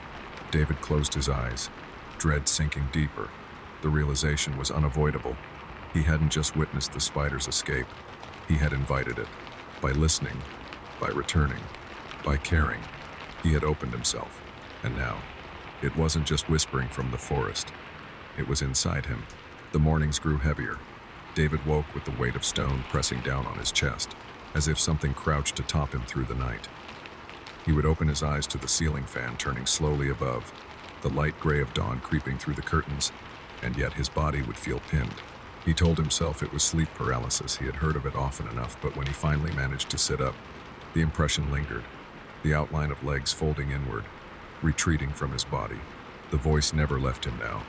It pulsed through his hours like a second heartbeat. At first it whispered only a single phrase, "Help me," but the words had begun to shift, to take on new shapes. Sometimes it murmured his name. Sometimes it told him not to be afraid. Sometimes it laughed, soft and hollow, a sound that trickled through his ears long after it had stopped. He tried to busy himself with work, but even there, nothing felt ordinary. On one call, standing by a crushed pickup at the side of a highway, David found himself staring at the shattered windshield, not for evidence of the driver, but for movement, for the shimmer of legs hidden behind the cracks. He couldn't shake the sense that every broken vehicle was another cage, another hollow waiting to split open. His colleagues noticed his distraction. They asked if he was sleeping, if he needed a break. He smiled, muttered excuses, but behind his eyes the whispers thickened. At night, the apartment no longer felt like his own. Shadows lingered too long in the corners. The sound of skittering, soft, deliberate, echoed through the vents. Once, when he turned suddenly, he caught a glimpse of it in the hallway mirror, a dark outline with too many limbs, folding back into his reflection. He smashed that mirror with his fist. The glass fell in jagged shards across the floor, but when he bent to gather them, he saw his face multiplied in each piece. And in every reflection, a shadow crouched just behind him, patient, waiting. Sleep came only in fragments. And with it came dreams where his body was not his own. He would feel his arms stretching into something jointed, his fingers thinning into spindles. He would crawl across ceilings in silence, watching himself sleep in the bed below. Sometimes he woke with scratches along his arms, faint and parallel, as if something had dragged across his skin during the night. One dawn, he found a single strand of silk stretched between his bedpost and the dresser, fine, translucent, glinting faintly in the morning light. He touched it with trembling fingers. It clung, impossibly strong. The whisper grew clearer. "You are not alone. You never have been. She carried me until she could not, and now you carry me. We are bound, you and I." David pressed his palms over his ears, but the words bloomed inside his skull. He staggered into the bathroom, splashing water on his face, staring into his reflection. For a moment, he looked normal, pale, tired, but human. And then his pupils flared, widening too far, round and glassy, until the mirror no longer held human eyes but the black, depthless orbs of something else. He stumbled back, shattering the toothbrush holder, heart pounding. When he dared to look again, his eyes were normal. The human gaze had returned, but he knew what he had seen. The isolation gnawed at him. He stopped answering calls, avoided his team, drew the curtains tight against the Sunday. His apartment became dim, airless, filled with the smell of dust and damp. He told himself he was resting, but the truth was simpler. He was hiding from the world, from himself, from the knowledge of what he was becoming. And yet, a strange comfort threaded through his fear, because for the first time in years, he was not alone. The voice was always there. When panic clawed at him in the dead of night, the whisper soothed him. When guilt churned in his stomach, it reminded him, "She wanted release. You gave her that. You are strong enough to hold me now." Sometimes he argued with it. Sometimes he pleaded for silence. But other times, though he hated to admit it, he answered softly, as though speaking to a companion. One night, he sat by the window with the curtains half drawn, staring at the empty street below. The city was silent, washed pale by moonlight. His breath fogged faintly against the glass. "What do you want from me?" he asked aloud, his voice raw. For a moment, there was only silence. Then, to be seen, to be carried, to be alive. David shook his head. "I can't. I'm not strong enough." The laugh came again, low and patient. "You already are. Do you think your hand saved her? Number. It was me. I guided you. I made you reach. You thought you were rescuing, but you were opening yourself." His chest tightened.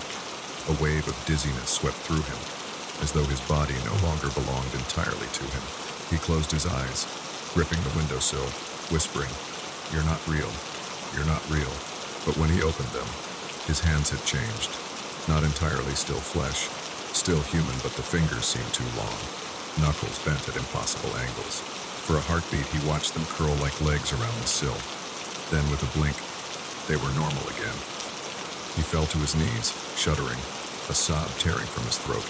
He wanted to run, to tear himself free, but where could he go? The thing was inside him now, woven into his marrow. The following days blurred.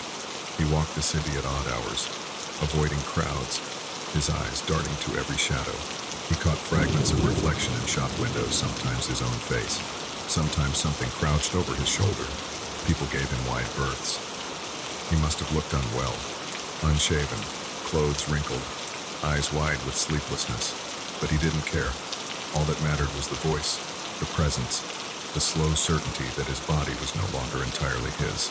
And then, one evening, he found himself back on that rural road. He hadn't intended it. He didn't remember choosing the route. But as the truck rolled to a stop at the edge of the ditch, he realized he was exactly where it had all begun. The forest waited. The hollow tree stood in shadow, patient as a mouth. David sat behind the wheel for a long time, hands trembling on the steering wheel. His chest rose and fell in shallow breaths. The whisper was louder here, thick as a breath on his neck. Come inside. Finish what began.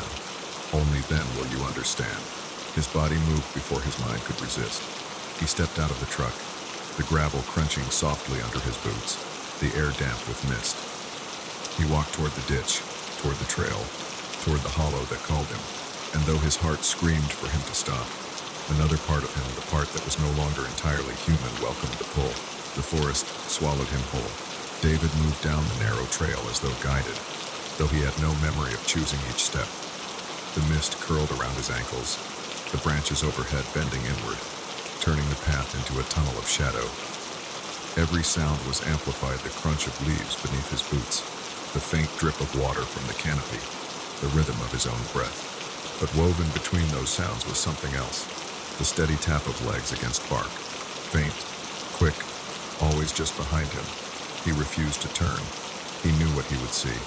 The hollow tree emerged at last, its black mouth gaping, a wound in the forest. He stopped a few feet away, chest heaving. The air was different here, thicker, alive. His skin prickled as though touched by invisible hands.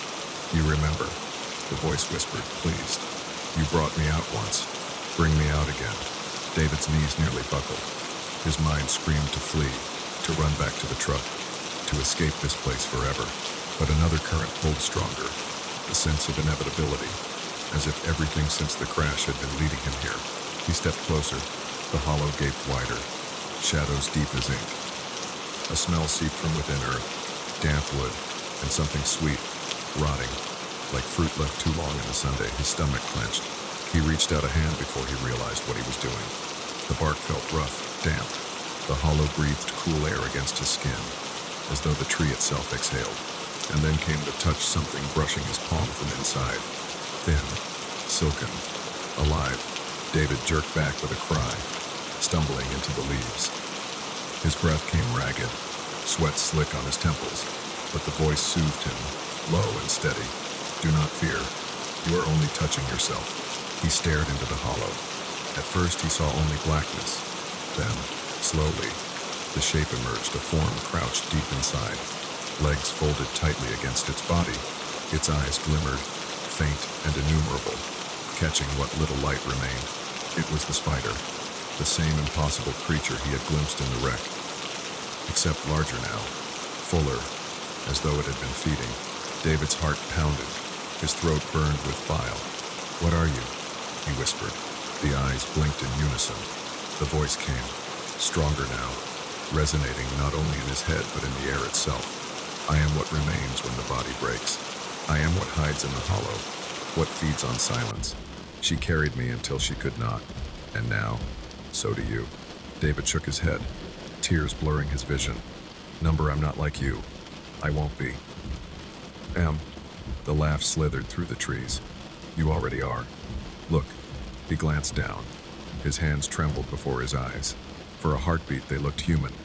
But then the skin shimmered, stretched, splitting into long, jointed limbs. He cried out, stumbling back. But the limbs snapped back to flesh just as quickly. The illusion, or the truth, vanished. He gasped, pressing his back against the tree.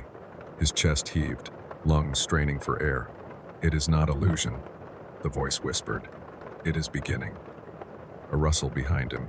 David spun, flashlight beam trembling across the forest. The mist swirled, shapes shifting. For a moment he thought he saw Marion, the woman from the wreck, standing among the trees, her eyes hollow, her mouth moving. But when he blinked, she was gone. She begged for release, the voice said. You gave it. Now you carry what she could not. The hollow does not let go. David collapsed to his knees, sobbing. He wanted to scream, to claw the voice out of his skull, but his body would not obey. Instead, his hands pressed to the ground, fingers digging into the soil as though searching for anchor. And as he crouched there, he realized the position felt natural too. Natural. Legs bent, arms braced, spine curved forward. The posture of something that crawls. No, he whispered, shaking. No, I won't. I won't become this. But the silk answered. The strand unfurled from the hollow, delicate, glistening. It touched his hand, clung there. He tried to tear it away, but more strands followed, wrapping his wrists, his arms, binding gently yet firmly. He struggled, thrashing, but the silk held strong. The whisper pulsed in rhythm with his heartbeat. Do not resist. The hollow will keep you safe. We are never alone here. Darkness folded over him, his body convulsed, the world spinning into black. He woke in his apartment. Sunlight filtered through the curtains. His bed was neat, untouched. The shards of the broken mirror were gone. The scratches on his arms had vanished. For a moment, relief flooded him. A dream, he thought. All of it a dream, born of exhaustion and grief. He sat up slowly, breathing deep. The air was clear, ordinary. No whispers stirred in his head. The silence was shocking, heavy, but blessed. He laughed softly, pressing his hands to his face. Just a dream, he murmured. Just a nightmare. Then his phone buzzed. A notification. With trembling fingers, he lifted it. A new video had appeared in his saved files. He hadn't recorded anything. Not recently. Curious and afraid. He pressed play. The screen showed forest, mist, the hollow tree, and himself. He watched as the figure on the screen himself crouched by the hollow, wrapped in strands of silk. The camera angle wavered, as if filmed from above, from the ceiling of the trees. His own face turned up toward the lens, eyes black, mouth opening in a silent plea.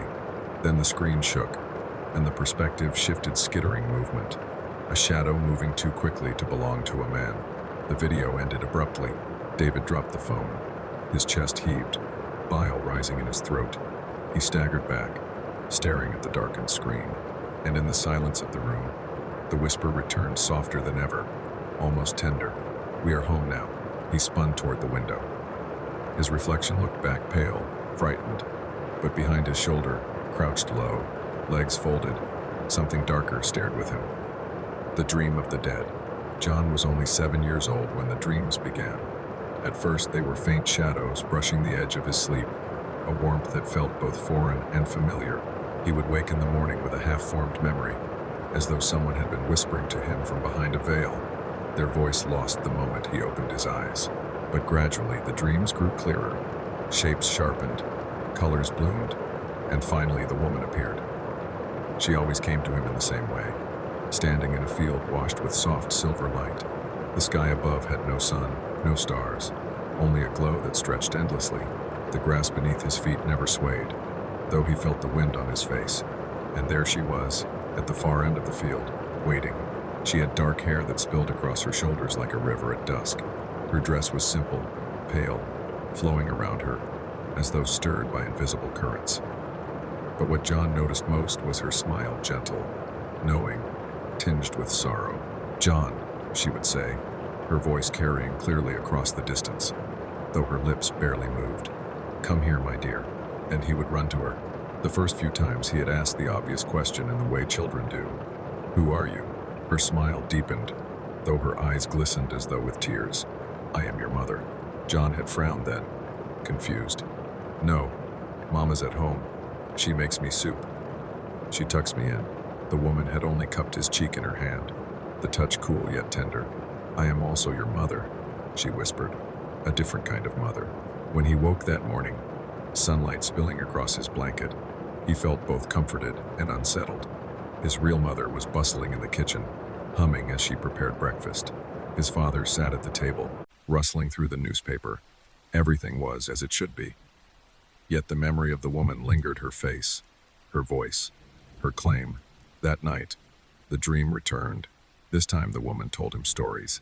She spoke of laughter shared long ago, of songs hummed on rainy nights, of lullabies that seemed strangely familiar, though John had never heard them before.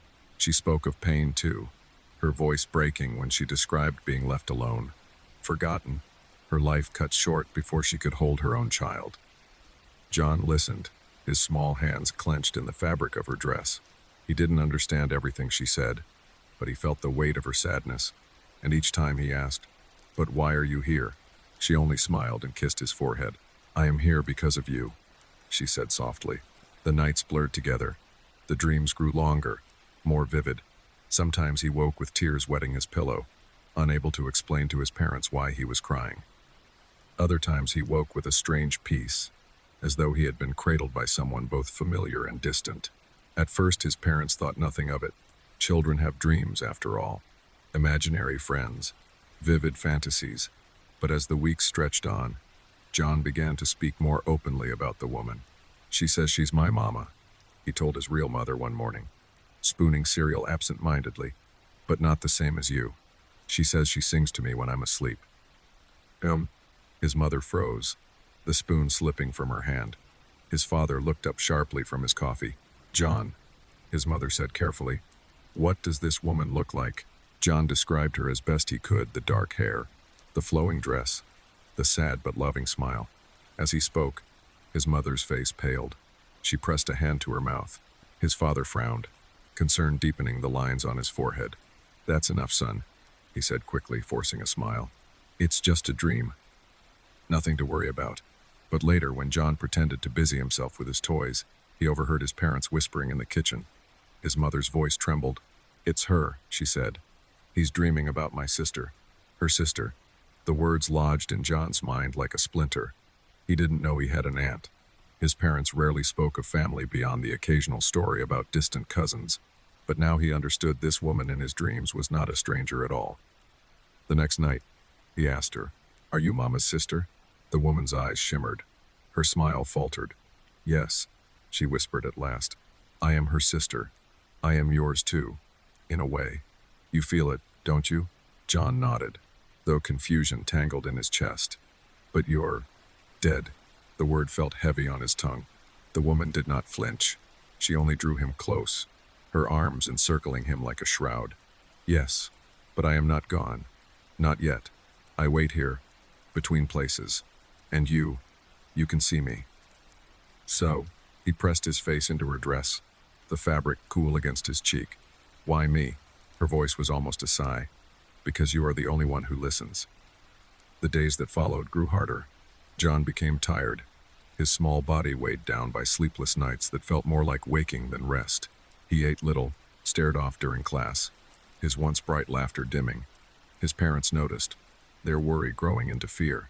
At night, his dreams stretched longer, sometimes lasting what felt like hours. The woman told him more of her life, how she had once walked the same streets his mother did, how she had hoped for love, how illness had stolen her away too soon, and always she ended with the same words, whispered against his ear, "Don't leave me alone."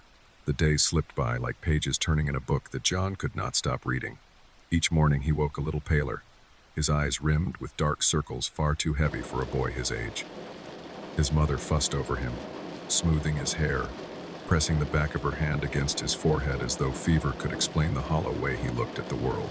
His father grew more silent, watching him with a frown that never seemed to lift. John noticed, of course. Children always do. He noticed the way his mother's hands shook as she poured his juice. He noticed the way his father lingered at the door of his bedroom each night, as though half expecting to see something standing in the shadows. He noticed their whispers in the kitchen, the sudden silences when he entered the room. One evening, after a particularly long day when John had fallen asleep at his desk during class, his parents sat him down at the dinner table. The food before him went untouched, steam rising into the still air between them. "John," his father began, his voice measured, "we need to talk about these dreams." John kept his eyes on his plate. He knew where this was going. "It's not just dreams," he murmured. His mother leaned forward, her voice trembling. Sweetheart, sometimes dreams feel real. They can seem so vivid, so full of life, but that doesn't mean they're true. He looked up then, his young face set with an expression far older than his years. But she is true. She tells me things. Things I couldn't know. She says she's your sister, Mama. Is that true? The silence that followed was heavier than any answer. His mother's eyes filled with tears, her lips parting without sound. His father reached across the table, laying a hand over hers, urging her silently to stay calm. Yes, she said at last, her voice barely more than a whisper. I had a sister. Her name was Claire. She died before you were born. Oh, John felt the air shift around him, the pieces of the puzzle sliding into place. She told me her name, he said quietly. She told me she was lonely. She told me she waits for me. His mother paled, her fork clattering against the plate. His father's jaw tightened. That's enough, his father said more sharply than he intended. You will not speak to her again. But John only lowered his gaze, pushing food around his plate with his fork. He knew it was not a matter of choice. Each night, when his eyes closed, the field would appear. The sky would glow with that endless silver light, and she would be waiting. That night, John's parents argued in hushed tones. His mother's voice carried through the walls despite her effort to keep it down. He knows too much, she said. How could he know her name? How could he describe her so perfectly? I never even showed him a picture. His father's voice was low, steady. He's a child. Children imagine things. He must have overheard us, or maybe he's filling in the blanks. We can't encourage this. MC, but what if it's real? His mother asked, her voice breaking. What if she's really reaching out to him? His father paused for a long moment before answering. Then we need to protect him. John lay in bed, his small body curled beneath the blanket, listening. He wanted to tell them he wasn't afraid. Not really. That the woman made him feel safe, even when her eyes grew dark with longing. But part of him knew the truth. Each dream pulled him further from the world of his parents, and closer to hers. That night, the dream came stronger than ever. He stood in the silver field, but the grass beneath his feet was no longer still. It shifted, swaying as though stirred by a wind he could not feel. The sky had grown dimmer, the light weaker, the horizon blurred as though it were unraveling. She was there, as always, waiting. But this time her smile was strained, her eyes hollow. My sweet boy, she said, holding out her arms. You came back to me. John ran to her, but when she held him, he felt the cold seep deeper, biting into his skin. He shivered. You're colder than before, he whispered. She stroked his hair, her fingers trailing ice along his scalp. Because I am further away. Each night I grow weaker. But you, John, you can bring me back. You can give me strength. He frowned, pulling back enough to look at her face. How? Her smile deepened, though it no longer reached her eyes. Just stay with me. Don't wake up. Don't go back to them. Here, you are mine. Here, you will never be alone. John's heart thudded in his chest. For a moment he thought of his mother, her warm hands, her worried eyes. He thought of his father's steady voice. But then he looked at the woman, at the sorrow etched into her features, and he felt the weight of her loneliness pressing down on him. I don't want you to be sad, he whispered. Then stay, she said, her voice a plea, a command. Stay, and I will never be sad again. John woke with a cry, his small body slick with sweat. His mother rushed into the room, gathering him into her arms, whispering reassurances he barely heard. He clung to her, trembling, the echo of the woman's words still ringing in his ears. The next morning, his parents made a decision. We're taking him to see someone, his mother said firmly. A priest, a healer, anyone who can help. This isn't normal. His father nodded, though worry shadowed his eyes. We'll find a way to end this. See, but John knew, deep down, that it would not be so simple, because when he closed his eyes, even in the brightness of day, he could almost hear her voice calling his name, soft and insistent, tugging at the edges of his mind. Over the next few days, the dreams grew more demanding. The woman told him more of her life, how she had loved and lost, how she had died in a room where no one came to say goodbye. She spoke of regret, of longing, of the unbearable silence of death. You are my family now, she told him. her grip on his hand tightening. Your mother does not remember me. She tries to forget, but you will not forget. You will carry me with you. Ugh. John wanted to protest, but her eyes were filled with such desperate sorrow that he could not. He promised without words, simply by staying, simply by listening, and each promise bound him tighter to her world. One afternoon, while rummaging in the attic, his mother found an old photograph. It was faded, edges curled, but the face was unmistakable. Claire, her sister, the woman from John's dreams. She stared at it for a long time, her breath catching. Then she carried it downstairs, placing it on the table before her husband. "Look at this," she whispered. "It's her." He described her exactly. How could he have known? Her husband rubbed his temples, staring at the photograph. "We have to accept it then. Something is happening, and if it's really her, we need help." That night they sat by John's bed, watching him sleep. His breathing grew shallow. His small hands clenched the blanket. A faint smile touched his lips, as though he were already elsewhere. His mother reached out, brushing a lock of hair from his forehead. "Hold on, my baby," she whispered. "Don't let her take you." But even as she spoke, John stirred, murmuring a name in his sleep. "Claire." End of bro. The days blurred into one another like water running down glass. John drifted through them in a haze, his once bright energy replaced by a heaviness that clung to him as though he carried something invisible on his small shoulders. He no longer played in the yard, no longer laughed at the silly jokes his father made at the dinner table. His appetite dwindled to nothing more than a few bites of bread, a sip of milk. His skin grew pale, almost translucent, and dark shadows pooled beneath his eyes.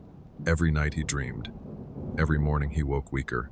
His parents could not ignore it any longer. On a rain-soaked Thursday afternoon, John's mother sat hunched over the kitchen table, clutching a cup of tea she hadn't touched. The photograph of her sister lay before her, the faded image staring back with a smile that seemed almost mocking now. "She's killing him," she whispered, her voice raw. "Claire is killing my son." Her husband paced the room, his hands knotted into fists. "Then we'll stop her. We can't wait another night. I made a call this morning. There's a man, a priest, but more than that. He helps families with situations like this. He said he can come tomorrow." She lifted her eyes, desperate, searching. "Do you think he'll believe us?" Her husband's jaw tightened. "He doesn't need to believe us. He only needs to save John." That night, John's dream felt different. The field was darker now. The silver glow overhead had dimmed to a sickly gray, and the horizon twisted as though the world itself were fraying. The woman Claire stood closer than before, her face lined with shadows. "My sweet boy," she said, reaching for him. "They want to take you from me. They don't understand. But you understand, don't you?" John hesitated. Her touch, once gentle, now pressed like ice against his skin. He shivered, glancing over his shoulder as though he might somehow see the world he had left behind. I don't know," he whispered. Her smile faltered. "Don't doubt me. I am your mother too. Blood of your blood. Flesh of your flesh. Your heart knows me, John. And I need you." He wanted to ask why, but the words caught in his throat. She drew him closer, her eyes dark with longing. "If you stay with me," she whispered, "you will never feel pain, never feel fear. We will be together, always. Isn't that what you want?" John's chest tightened. For the first time, he felt a flicker of fear not of her, but of what it might mean if he said yes. The next morning, his parents found him so pale that they feared he might slip away right there in his bed. His breathing was shallow, his lips cracked. His mother sat at his side, stroking his hand, while his father kept watch by the window, as though guarding against something neither could see. By afternoon, the priest arrived. He was an older man, tall and lean, with eyes that seemed to pierce through walls. His clothes were simple, his manner calm, but the air around him carried a weight that silenced the house as soon as he entered. He listened as they told the story, the dreams, the woman, the photograph, the way John wasted away each night. He asked no questions until they had finished, and even then, his voice was quiet, steady. "What you describe," he said at last, "is not unusual. Spirits bound by grief will often seek out the living, especially those most open to them. Children are vulnerable. Their hearts are soft, their doors unlocked." John's mother gripped his hand tighter. Can you stop her? Can you save him? The priest studied the boy, who lay half asleep, murmuring softly as though already drifting into the dream. I can try, but understand this, she does not come out of malice. She comes out of longing. She believes she has found a way back through him. To free your son, we must release her too. That night, preparations began. The priest walked through the house, sprinkling water that smelled faintly of iron and herbs, murmuring words John's parents did not understand. He placed candles at the corners of John's room, their flames flickering as though stirred by unseen breath. He set the photograph of Claire on the nightstand, face up, and traced a circle of salt around the bed. Do not break the circle, he warned them. No matter what you hear, she will try to frighten you. She will beg. She may even appear as someone you love. But remember, she does not belong here. John stirred, his eyes fluttering open. He looked at the priest, then at his parents. She'll be angry, he whispered, his voice thin. The priest laid a hand on his forehead. She is already angry, but you must be strong, John. You must remember where you belong. When night fell, the ritual began. The priest lit the candles, the flames casting long, wavering shadows on the walls. He began to chant, his voice low, resonant, filling the room like a tide. John's parents sat on either side of the bed, clutching his hands, their own hearts hammering in their chests. At first, nothing happened. The house was silent but for the crackle of candlelight and the steady rhythm of the priest's voice. Then the air grew colder. The curtains shivered though the windows were closed. A sound rose faintly, like the rustling of leaves, then deepened into a whisper. John, the boy's eyes snapped open. His lips trembled. She's here. The whisper grew louder, sharper. John, come to me. The photograph on the nightstand rattled, its glass cracking down the center. The candle flames bent sideways, almost snuffed out. The shadows thickened, stretching toward the bed like fingers. His mother clutched his hand tighter, whispering prayers under her breath. His father stared into the darkness, his jaw clenched, ready to fight what could not be fought. The priest's voice rose, his chant stronger now, echoing against the walls. You do not belong here. Release your hold. Go where you are called. The whisper turned into a cry, a woman's voice raw with grief. No, he is mine. He is all I have left. And then she appeared. At the foot of the bed, the air thickened, shimmered, and Claire stood there exactly as John had seen her in his dreams. Her dark hair spilled across her shoulders, her dress flowing in currents of shadow. But her eyes were wild now, her smile twisted with desperation. Don't listen to him, she cried, reaching out. John, my sweet boy, come with me. Don't let them take you away. Oh, John whimpered, torn between the warmth of his mother's hands and the cold familiarity of the woman who had cradled him in dreams. Please, she begged, her voice breaking. Don't leave me alone again. The room shook. The photograph shattered, shards scattering across the floor. The candles guttered, and still the priest's voice rose, unwavering, calling her back to where she belonged. John's heart pounded. He felt himself pulled in two directions, the living and the dead, both crying out for him. And in that moment, he realized, whatever choice he made, someone would be left behind. The room shuddered as though the very foundation of the house rebelled. The air grew heavy, pressing against their lungs, every breath like drawing smoke. Claire stood at the edge of the salt circle, her form no longer soft and shimmering but jagged, torn by shadows. Her eyes glowed with an unnatural fire, and her voice, though shaped like a plea, carried the weight of command. John, she cried, her hand outstretched. Step forward, come to me. They cannot keep us apart. John trembled, clutching the blanket pulled to his chin. His heart raced as the pull inside him grew stronger, tugging him toward her, toward that cold but familiar embrace. The priest's voice thundered over the chaos, each word deliberate, each syllable a strike against the darkness. Spirit of unrest, you have no claim in this world. Release the child. Return to your path. Leave what belongs to the living. But Claire only shrieked, her body twisting, flickering like a flame in the wind. He belongs to me. I carried him in my dreams before he was even born. I waited in silence, in darkness, and now I have found him. I will not let him go. The candles flickered violently. One by one, their flames went out, plunging the room into deeper shadow. Only the faint glow of the priest's relic, a small silver cross at his chest, held back the suffocating dark. John's mother clutched his hand, tears streaming down her face. "John, listen to me," she begged, her voice cracking. "She is not your mother. I am. You are mine. You belong here, with us." But Claire's face softened, her voice suddenly tender, sweet like honey over a poisoned blade. "Do you see how she cries, John? How she fears? She will leave you one day, just as everyone leaves. But I will never abandon you. In death, there is no loss, no goodbye, only forever." The boy's chest heaved. He turned his eyes from the weeping woman who raised him to the ghostly figure who haunted him. I don't want to hurt anyone," he whispered, voice trembling. "You won't hurt me," Claire soothed. "Come to me, and all pain ends. You'll be safe." "Don't listen," his father roared, rising from his seat. He slammed his hand against the wooden floor. "She is using you. She's stealing your life to fix her own emptiness." The priest's chant deepened, his voice rising like a storm. "By the light, by the word, by the truth that binds, you cannot remain. Be free, and let the child be free." Claire screamed. The walls rattled, plaster cracking, dust raining down. The photograph of her face on the nightstand crumbled into ash, curling upward into the air. Her form twisted, splitting, half beautiful and half horrific, one side a woman bathed in moonlight, the other a hollowed skull dripping shadow. John cried out, clutching his ears. The pull was unbearable now, a tug at the marrow of his bones.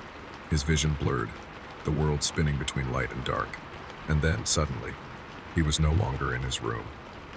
He stood once more in the dream field, but it was not the gentle meadow of before. The grass was blackened, the sky a swirl of bruised clouds. The horizon bled into nothingness. Claire was there, standing at the center, radiant and broken all at once. "You see?" she whispered, stepping toward him. "This is the truth. There is nothing in the world of the living but loss. Here, you and I can build something eternal. Stay with me, John. Stay." Oh. His body felt weightless, his feet sinking into the soil as though it tried to claim him. He turned, searching for the circle, for his parents, but they were gone. Only Claire remained. "I don't belong here," he said weakly, though his voice carried little conviction. Her eyes widened, shimmering with desperate hope. "You do. You were meant to. I am your blood. Can't you feel it? The bond between us?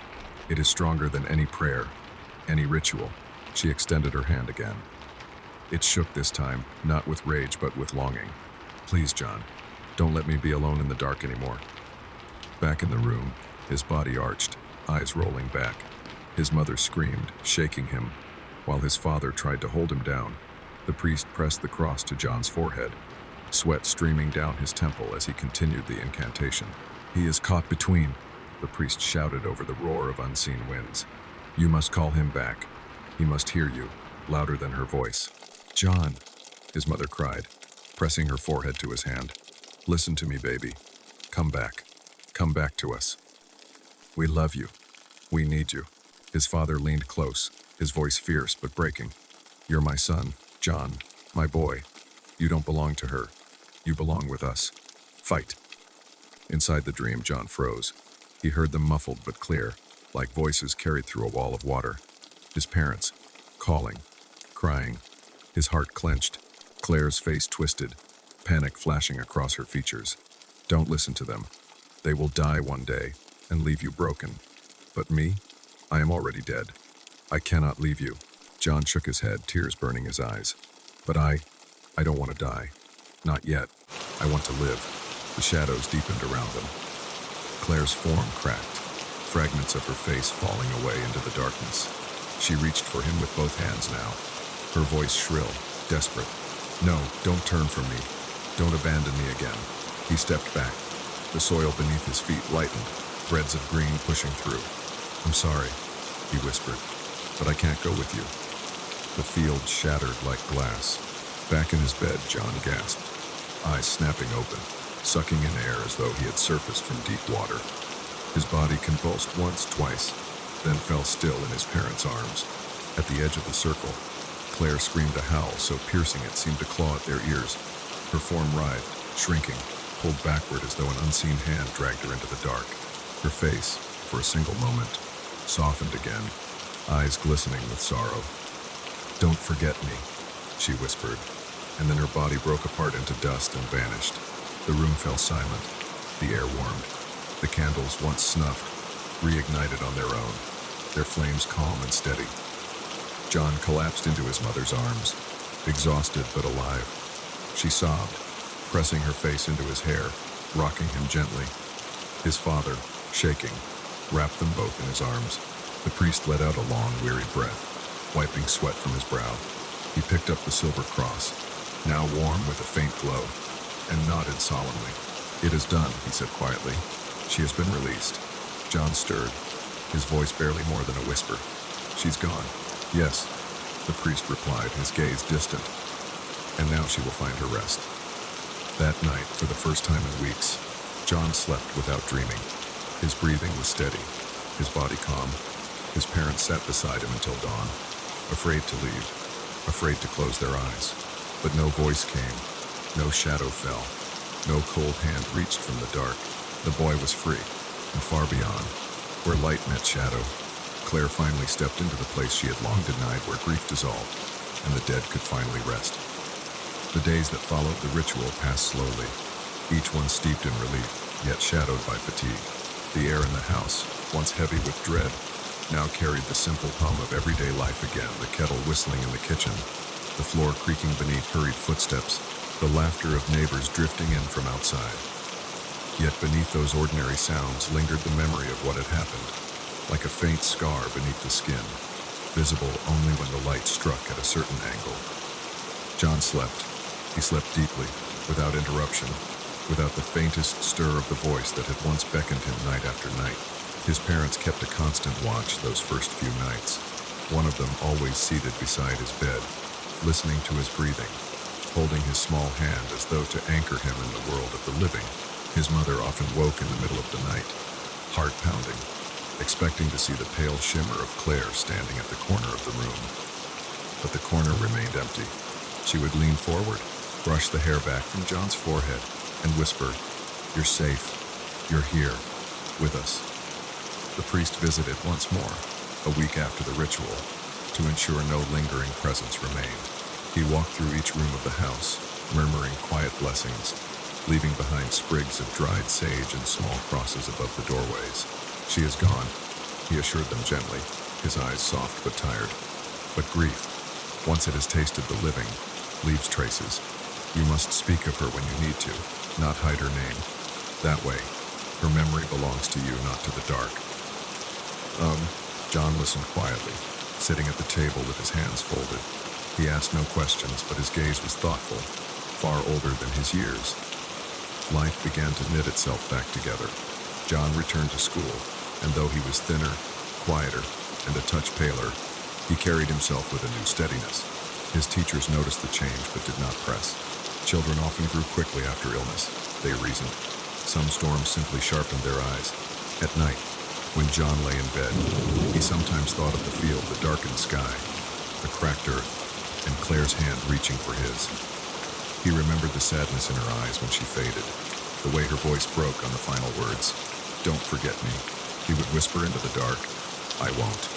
And then he would drift into sleep, dreamless and calm. Seasons passed. The trees outside shifted from green to gold, from bare branches to new blossoms again. The memory of the haunting softened into something less jagged, less consuming. The family spoke of Claire occasionally, most often when John's mother felt strong enough to bring out the box of photographs she had kept hidden for years. "This was her," she would say, laying the faded picture on the table. In it, a young woman smiled, her eyes bright and alive, holding a bouquet of wildflowers. John would study the face, tracing the curve of her smile. "She looks like you," he would murmur. His mother would nod, tears rising but not falling. "She was my sister. She loved fiercely, sometimes too fiercely." John never spoke of the dreams to anyone but her, and even then, only rarely. When he did, his mother would listen, her hand on his, neither dismissing nor indulging, but simply holding the truth of it with him. Years folded one into the next. John grew taller, his voice deepened, his steps steadier. The shadows of his childhood clung less tightly, though every so often, he would catch a flicker at the edge of his vision, a shimmer like light on water, gone as quickly as it came. One evening, as a teenager, he walked home beneath the setting Sunday. The air was golden, dust motes swirling like tiny stars. For a moment, he felt the warmth of a hand at his shoulder, gentle, protective. He turned, but no one was there. Instead of fear, a quiet calm filled him. He whispered into the fading light, "I know, I remember," and the warmth lingered a little longer before fading. By the time John reached adulthood, the haunting had become a story one his parents seldom told, one he himself shared only rarely, in hushed tones to friends who would laugh nervously and glance over their shoulders. Yet deep inside, he knew it had been real, more real than the ordinary days that had followed. On the anniversary of the ritual, his family gathered each year at the small church where the priest still served. They lit candles for Claire, placing them at the altar, the flames flickering softly in the dim chapel. His mother would close her eyes, whispering a prayer for her sister's peace. His father would stand silently, hand resting firmly on John's shoulder. John himself would watch the flame, thinking not of fear, but of the woman who had reached for him from the other side. He remembered her smile, her sorrow, her longing not to be forgotten, and he would whisper, "I haven't." One night, many years later, John dreamed again. It had been so long since any dream of hers had come to him that at first he thought it was a trick of memory. He found himself standing once more in a meadow, but this time, the sky was not bruised with storm. It was soft, painted with dawn's first light. The grass swayed green and alive, flowers blooming where before there had been only ash. And there she was, Claire, not jagged, not torn, not desperate. She stood radiant, whole, dressed in a simple white gown. Her face was calm, her eyes luminous but no longer burning with hunger. "You came back," John whispered. She smiled gently, tilting her head, only to say goodbye. "You carried me with you all these years. That is enough. I am not lost anymore." Tears stung his eyes, but he smiled back. "I won't forget." "You don't need to," she replied. "I live in the memory. And you, John, you must live in the world, for as long as it allows." With that, she reached out not to pull him, not to bind him, but simply to touch his cheek, warm and soft. Then she stepped backward, her form dissolving into the golden light. The meadow faded, leaving only peace. John woke with dawn streaming through his window. The air was cool, fresh, carrying the scent of earth after rain. He lay still, a calm smile on his lips, the echo of her touch lingering like sunlight. For the first time he felt no pull, no fear, no shadow waiting at the edge of sleep. Only gratitude for the life he had, for the family who had saved him, and even for the woman who had once tried to claim him, but who had, in the end, taught him what it meant to hold on and to let go.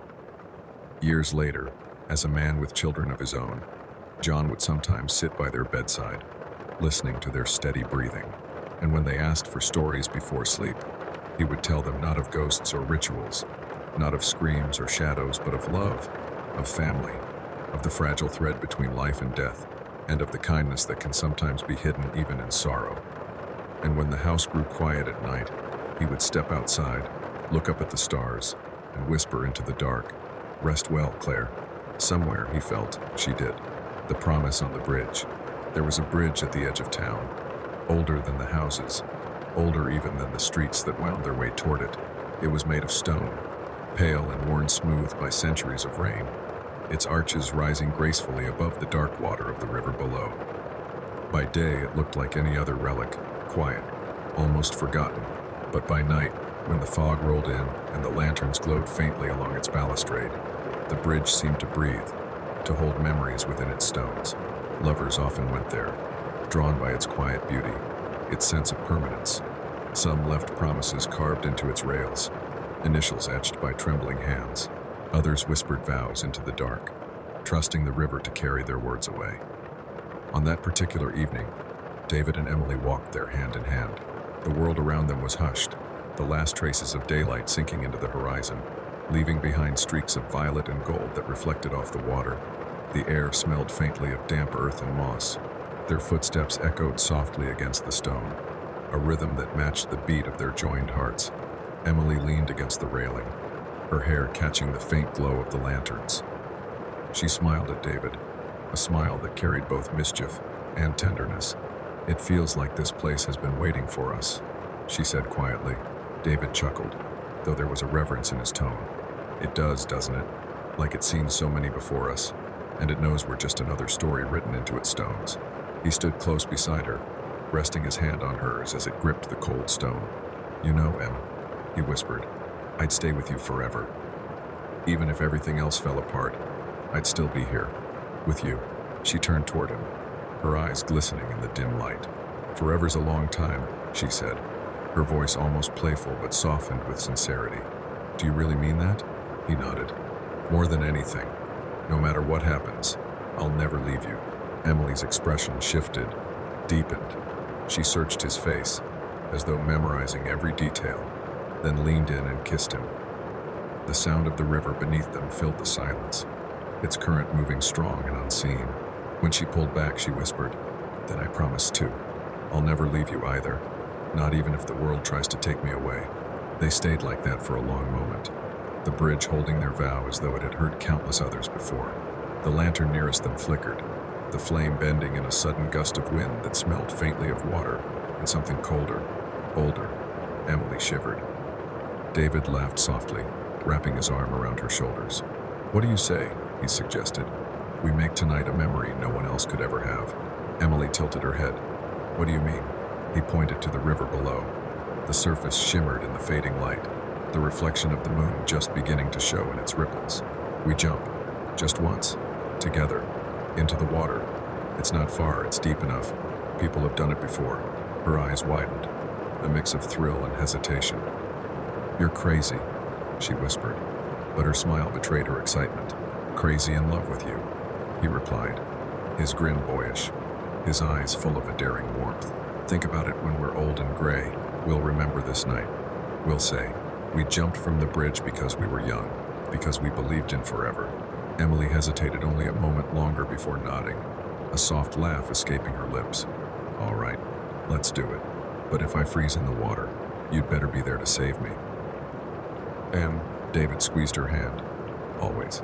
They climbed over the railing together, their fingers interlocked, hearts hammering with both fear and exhilaration. The water below rippled in the moonlight, an invitation and a warning all at once. "One," David whispered, tightening his grip. "Two," Emily echoed, her voice trembling but resolute. "Three," and together they leapt. The air rushed around them, cold and sharp, before the river swallowed them whole. The plunge into the water was sudden, shocking, and exhilarating. For a brief moment, David felt nothing but the rush of cool liquid against his skin, the world narrowing to the sensation of falling and then rising, his lungs burning with the need for air.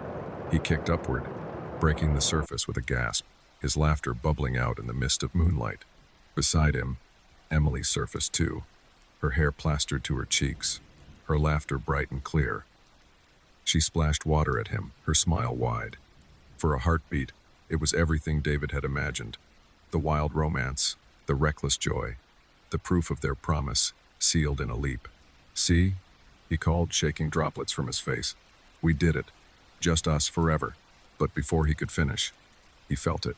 At first it was subtle, a faint tug against his ankle, as though a strand of weeds had brushed past.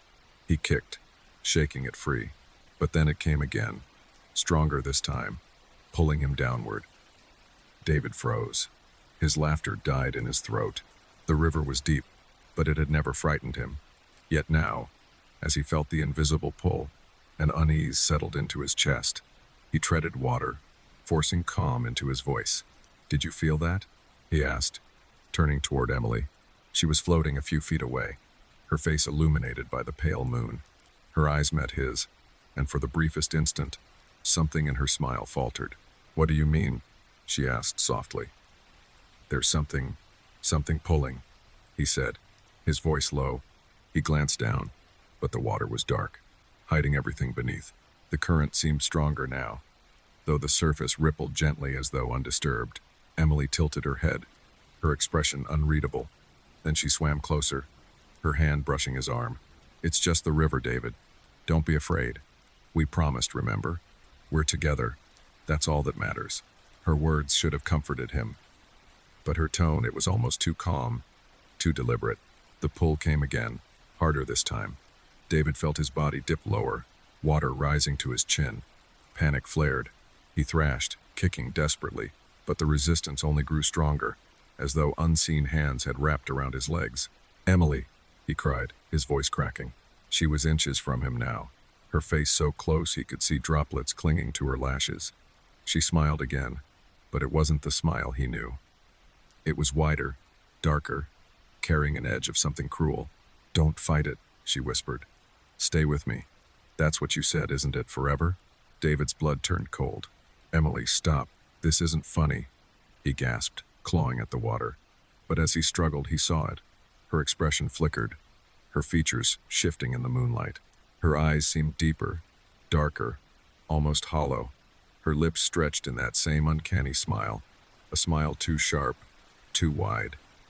And then, in a blink, she vanished. David's scream was swallowed by the water as the force around his legs yanked him down. The surface broke above him, moonlight shimmering like a veil just out of reach. He kicked, arms slicing through the cold, lungs burning. But the pull dragged him deeper, deeper still.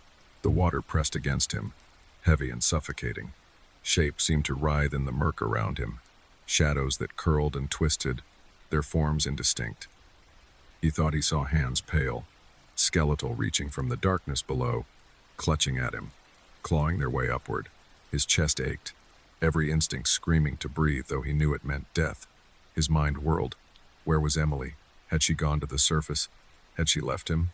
Or was she the one pulling him down? Through the haze, he thought he heard her voice again, soft, sweet, like the echo of their vows on the bridge. "Forever, David. Don't leave me. You promised." And he forced his eyes open despite the sting.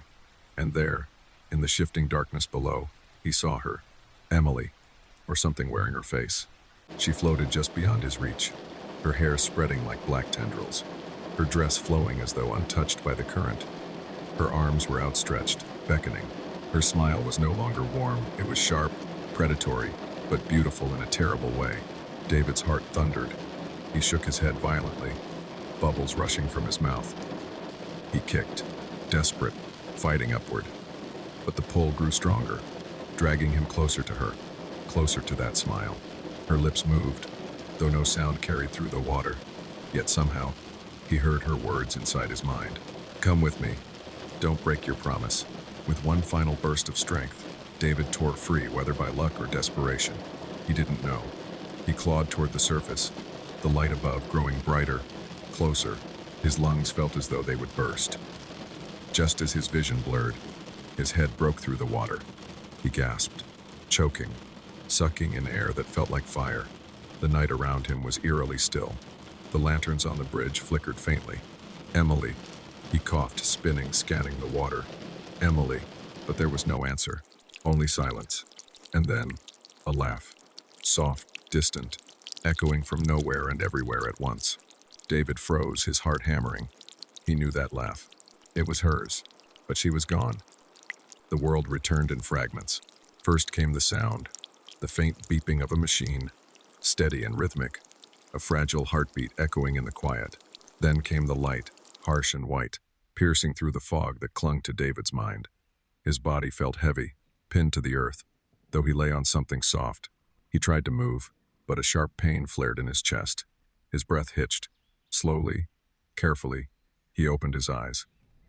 The ceiling above him was unfamiliar.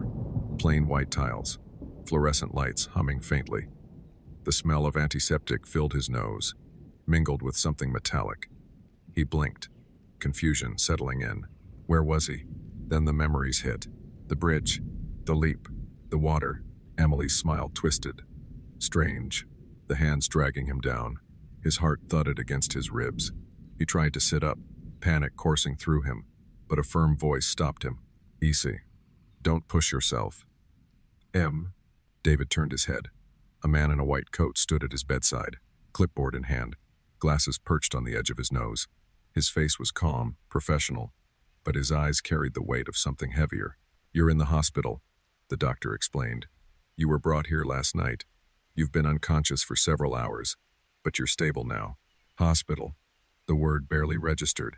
His thoughts scrambled, circling one name. Emily, he croaked, his throat dry and raw. Where is Emily? The doctor's gaze shifted, just slightly, and that small hesitation made David's stomach drop. We'll talk about that, the doctor said carefully, lowering the clipboard. But first, I need to know what you remember. David's mind reeled. He saw flashes the pull of the water, Emily's face twisting into something unfamiliar, her voice whispering in his mind. But he couldn't speak those words, couldn't bring himself to sound insane. We jumped, he said instead, his voice shaking. Off the bridge. It was supposed to be just fun. We promised we'd always be together. But then, his breath caught. Something grabbed me, pulled me under. I don't know what it was. The doctor listened without interruption, his expression unreadable. When David finished, silence stretched between them. Finally, the doctor sighed softly. David, he said, voice low. Emily didn't make it. The words struck like a blow. David stared at him, the meaning refusing to sink in. No, he whispered. No, that's not. She was with me. I saw her. She was right there. The doctor placed a hand gently on the railing of the bed. Her body was recovered downstream early this morning. I'm sorry. David's chest tightened, a raw ache spreading through him. His hands trembled against the sheets. He shook his head violently, as if he could shake away the words. You don't understand, he rasped. She was there. I saw her. She spoke to me. The doctor's eyes softened with sympathy, but his tone was clinical. Hallucinations are not uncommon after a near-drowning experience. The brain struggles. The body is deprived of oxygen. You may have seen things that weren't there. Hallucinations. The word rang hollow, but it hadn't felt like a dream. It had felt real, the pull, the voice, her smile. Too real. The doctor adjusted the IV drip beside him. You need rest. I'll have the nurse bring you some water. Try not to think too much tonight. There will be time to process everything. And with that, he left, the door clicking softly shut behind him. David lay back, the monitors beeping, echoing in the silence. His mind churned. Emily gone. Number impossible. He could still hear her laugh, soft and lilting, carried in the ripples of the river. He could still feel the weight of her hand on his arm, the warmth of her skin against his. Closing his eyes, he tried to breathe, to ground himself. But the darkness behind his eyelids was worse. It wasn't empty. It was full of water. In the darkness, he saw her again, floating just out of reach, her hair spreading like ink in the current, her arms extended toward him. That same smile curved her lips, beautiful and terrifying. Forever, David, the voice whispered in his mind. Don't leave me behind. His eyes snapped open, chest heaving. The hospital room was empty, the air still. But the voice lingered, soft as the rustle of water against stone. David gripped the sheets until his knuckles whitened. The doctor was wrong. This wasn't a hallucination. Emily was still there, somewhere between the world of the living and the dead, waiting for him. And she hadn't forgotten his promise. Not at all. Night in the hospital carried a silence unlike any other. It was not the comforting quiet of home, where familiar walls wrapped you in safety, nor the hushed tranquility of a library filled with sleeping books. It was a heavy, sterile silence, broken only by the faint hum of machines and the occasional squeak of rubber soles against polished linoleum. David lay awake in his narrow bed, staring at the ceiling. Sleep refused to come, no matter how he tried to force his eyes closed. The events of the day replayed endlessly, a cruel film stuck on repeat. Emily's smile, the cold pull of the river, the doctor's voice telling him she was gone. But what unsettled him most wasn't the memory of her death. It was the memory of her voice, soft, lingering, whispering through the currents, as if she had followed him back from the depths. Forever, David. Don't leave me behind. The words had burrowed deep, refusing to fade. He turned to the side, the thin blanket rustling with the movement, beyond the curtain that separated his bed from the empty one next to him. The hallway lights glowed faintly under the door, a sliver of pale yellow slicing through the darkness. He closed his eyes, willing himself to rest. His body needed it. His mind screamed for it, but rest remained distant. The harder he tried, the louder the silence seemed to become. Then he heard it, a drip. At first, He thought it was from the IV bag above him, a drop of fluid falling through the plastic tube, but the sound was too loud, too distinct, echoing softly through the room. Drip, drip, like water dripping onto stone. His throat tightened. Slowly, carefully, he opened his eyes. The IV was steady, no leak, no misplaced tube. The room was dry, sterile as always. But the sound continued. Drip, drip. He turned his head toward the bathroom door on the far side of the room. The sound was coming from there. David swallowed hard. His chest ached with the effort of moving, but he pushed himself upright, the thin mattress creaking under his weight. Bare feet touched the cold tile floor, sending a chill up his spine. He stood, wavering slightly, and made his way toward the bathroom. Each step felt heavier than the last, as though unseen hands pressed down on his shoulders. The dripping grew louder.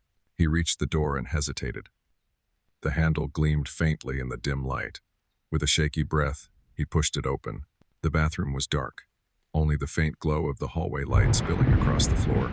He reached for the switch, but stopped. The sink faucet was dripping, one drop at a time, falling into the porcelain basin. But as he watched, the sound shifted. The drops no longer splashed, they echoed, as though falling into something deeper than the shallow sink. He leaned closer. The basin wasn't empty. It was filled halfway with water, though he hadn't used it, hadn't turned the faucet on since he'd been admitted. The water shimmered faintly, its surface trembling with each falling drop.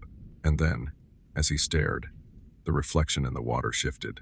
It wasn't his own face staring back. It was Emily's. Her eyes were wide, shining with something between sorrow and longing. Her lips moved silently, forming words he couldn't hear. David stumbled back, his hand catching the edge of the doorframe. His chest heaved, breath ragged. The water stilled. The reflection was gone. Only his own pale, hollow face looked back at him now, heart hammering. He shut the door and backed away. He returned to the bed, pulling the blanket tightly around him, though no amount of fabric could chase away the chill in his bones. Minutes passed, maybe hours' time lost its shape. He tried to convince himself it had been a trick of exhaustion, a mind fraying under grief. But deep inside, he knew better.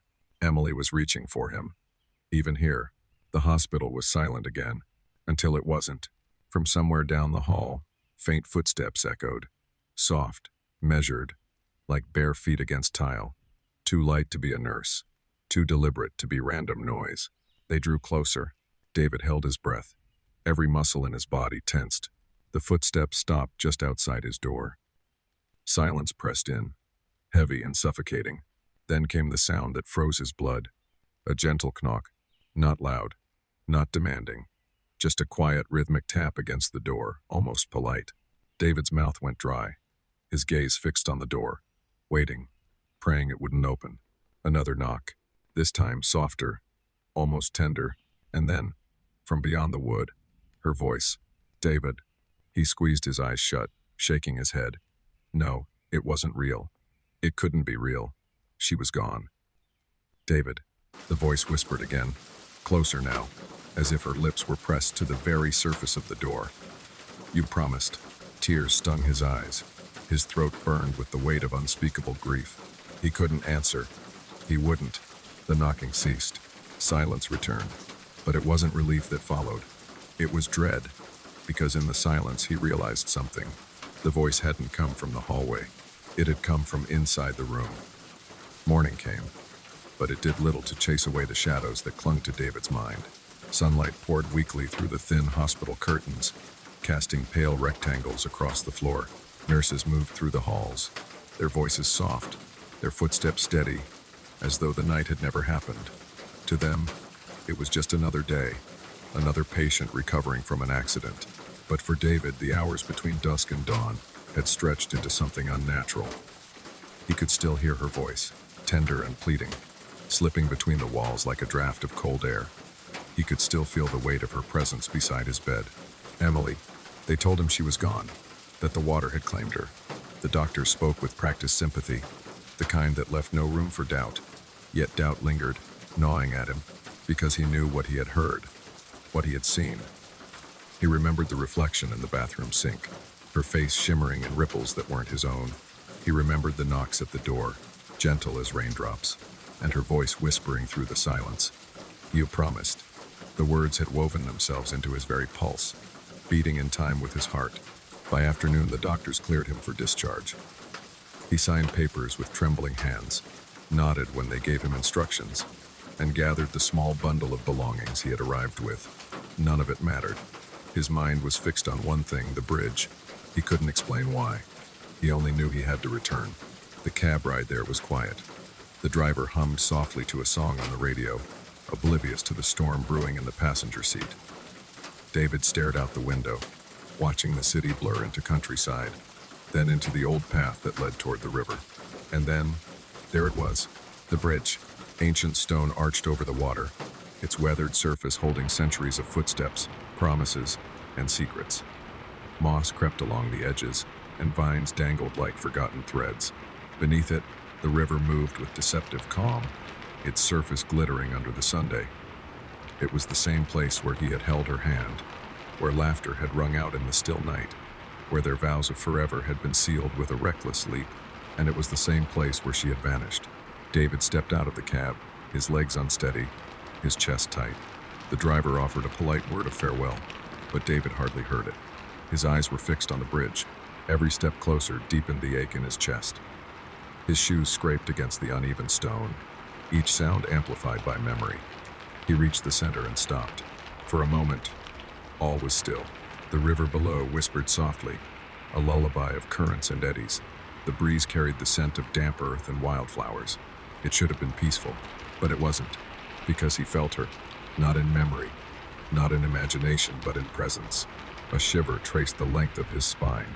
"Emily," he whispered, his voice trembling. "Are you here?" The wind stirred, carrying with it a sound. A laugh, soft, familiar, unmistakable. His breath caught. He turned his head slowly, afraid and desperate all at once. She was there, not in flesh, not in the way he remembered, but in something between. A shimmer of form, light bending where she stood. Her hair floated like strands of silk caught in water. Her eyes luminous, filled with both love and sorrow. "David," she said. Her voice was clear, as though she stood inches away. Though her lips barely moved, tears welled in his eyes. He reached out, his hand trembling in the air between them. But there was nothing to touch, only the shimmer, the echo of who she had been. "You promised," she whispered again. "Forever." His throat closed around the word. "I know. You left me." "No," he said quickly, his voice breaking. I tried to save you." She shook her head gently. "The river pulled me. But promises do not fade with water, David. They follow. They bind." The wind carried her words, weaving them into the air. David sank to his knees on the bridge, the stone pressing hard against him. His chest heaved with sobs, grief spilling in waves he could no longer contain. "I can't follow you," he whispered. "Not yet. I'm still here. I'm alive." Her gaze softened, though sorrow lingered. "Then I will wait." The air grew colder, the shimmer fading, but her voice lingered, echoing through the hollow spaces of his heart. "I will wait." And then she was gone. The river below sparkled in the sunlight, as though nothing had happened. The world carried on, unaware of the promise that tethered one living soul to one lost. David rose slowly, his body heavy, his spirit heavier still. He looked once more at the water, then turned away. Life awaited him. Work, days, nights, moments to fill. But beneath it all, a thread remained, tying him back to that bridge, to her voice, to the vow they had spoken under the stars. Forever. And though he walked away, he knew the truth. The promise was not broken. It was waiting, always waiting. The sound from the lake. The move had been meant to mark a new beginning. For months, Michael and Anna had searched for a place where life could feel slower, calmer, a home where their 8-year-old daughter Lily could grow up surrounded not by traffic and noise, but by air that smelled of pine and water. When the real estate agent first showed them the villa by the lake, Anna had been taken by its charm. The house, old but sturdy, stood with a kind of grace, its tall windows reflecting the glitter of the lake beyond. It felt like a place that had stories inside its walls, a house that had witnessed both laughter and silence. "It's perfect," Anna had whispered that first afternoon, her hand resting on Michael's arm as they stood together on the wide porch. Lily had been the most excited of all. She ran from room to room, her small footsteps echoing against the wooden floors, her laughter rising up through the stairwell like a bird breaking into flight. She kept returning to the window that faced the water, pressing her little palms against the glass, her breath fogging the pain as she whispered to herself. On the day of the move, the family's car crunched down the gravel driveway, boxes stacked high in the back seat, the sound of the tires mixing with the hush of wind moving over the lake. Michael parked at the end of the drive, stepping out to take in the view once more. The water stretched wide, its surface catching the fading gold of evening light. A thin mist curled above it, soft as gauze, drifting toward the shore where reeds swayed gently. Anna stretched after the long ride, brushing strands of hair from her face. "It feels like a painting," she said quietly, as if afraid her voice might disturb the stillness. Lily, clutching her stuffed rabbit in one hand, walked straight to the edge of the yard, where the grass gave way to a narrow slope leading down to the water. She crouched, tilting her head, as though listening to something Michael and Anna could not hear. "Lily," Anna called, "stay close to the house until we've unpacked." "Yes, Mama," the girl replied, though her gaze lingered on the water, her small brow furrowed as if in concentration. They carried boxes inside, the old door creaking on its hinges as it swung open. The house smelled faintly of wood smoke, though the fireplace hadn't been used in years. Dust motes floated in the light from the tall windows, dancing in slow spirals. Each room seemed to sigh as they entered, as though adjusting to the presence of new voices after long silence. As night settled, the family worked together to make the space feel like home. Anna unpacked dishes in the kitchen while Michael assembled Lily's bed upstairs. The little girl wandered from room to room, sometimes humming, sometimes whispering softly to her rabbit. When Anna asked her what she was saying, Lily smiled shyly and shook her head. Later, after dinner, they sat together on the porch. The lake shimmered under the moonlight, a silver mirror broken only by the ripple of water birds moving across its surface. The air smelled of damp earth and pine needles. "It's quiet," Michael murmured, leaning back in his chair. "Too quiet," Anna teased, nudging his arm, but Lily seemed transfixed. Her eyes followed the shifting light on the water, her head tilting slightly, as though straining to catch a sound too faint for her parents' ears. "Sweetheart," Anna said gently, "what are you listening to?" Lily didn't look away from the lake. Her voice was soft when she answered. "The lady." Michael frowned. "What lady?" "The one in the water," Lily replied as though it were the most natural thing in the world. "She's calling me." The words hung in the cool night air, sinking deep into the silence around them. Anna laughed nervously, brushing a hand through Lily's hair. "That's your imagination, sweetheart. There's no one out there, just frogs and fish." But Lily shook her head. "No, Mama. She said she wants to play." Michael and Anna exchanged a glance, a flicker of unease passing between them. It was not unusual for Lily to invent friends, children often did, but something about the way she spoke, the certainty in her voice, unsettled them both. "All right, that's enough lake talk for tonight," Michael said lightly, trying to dispel the heaviness. "Time for bed, little one." Lily obeyed, though her eyes lingered on the silver water until the last possible moment. That night, as the house settled into sleep, Michael lay awake listening to the unfamiliar creaks and sighs of the old structure. He told himself it was natural wood expanding, pipes shifting, but unease threaded through him nonetheless. At some point, he drifted into dreams, though they were shallow and restless. It was just before dawn when he woke to the sound of footsteps, small, deliberate, moving across the upstairs hall. He rose, heart thudding, and checked Lily's room. She was curled under her blanket, her stuffed rabbit pressed to her chest, her breathing slow and even. The sound must have been the house again, he told himself. Only the house. But when he returned to bed, he noticed something strange. The curtains at the far window stirred, though the glass was shut tight, and faintly from beyond the walls came the sound of water lapping gently against the shore, almost as though it carried a voice. Morning sunlight crept across the walls of the villa, spilling gold over the wooden floors. Anna moved quietly through the kitchen, unpacking the last of their boxes. She hummed to herself, but the sound felt too small for the wide old rooms. The silence of the house seemed to stretch and expand, wrapping around her like mist. She paused by the window that overlooked the water. The lake shimmered in the pale light, calm and glassy. Yet even in daylight, there was something unsettling about it, how still it was, how it seemed to wait. "Morning, Mama," Lily padded into the kitchen, her hair tangled from sleep, her rabbit dangling from one hand. Anna smiled, reaching to smooth her daughter's hair. "Morning, love. Did you sleep well?" Lily's face was unreadable. She glanced at the window, at the lake beyond. She was talking again. Anna's hand stilled. "Who?" "The lady," Lily whispered. Her eyes widened, shining with something that was not quite fear. "She says she wants me to come play with her soon." Anna crouched, forcing a bright tone into her voice. "Sweetheart, there's no lady. Sometimes our brains make up stories when we're half asleep, like dreams." But Lily shook her head firmly. "It's not a dream. She's real. She's waiting for me." The words settled heavily between them. Anna felt her skin prickle. Later that day, Michael tried to explain it away as imagination. "She's adjusting to a new place," he said as they unpacked books in the living room. "Kids create things when they're lonely or scared. It's normal." Anna wanted to believe him. She really did. But Lily's insistence, the seriousness in her little voice, it was different. That afternoon, Lily spent hours by the window, staring at the lake. Sometimes her lips moved, forming words too quiet for Anna to catch.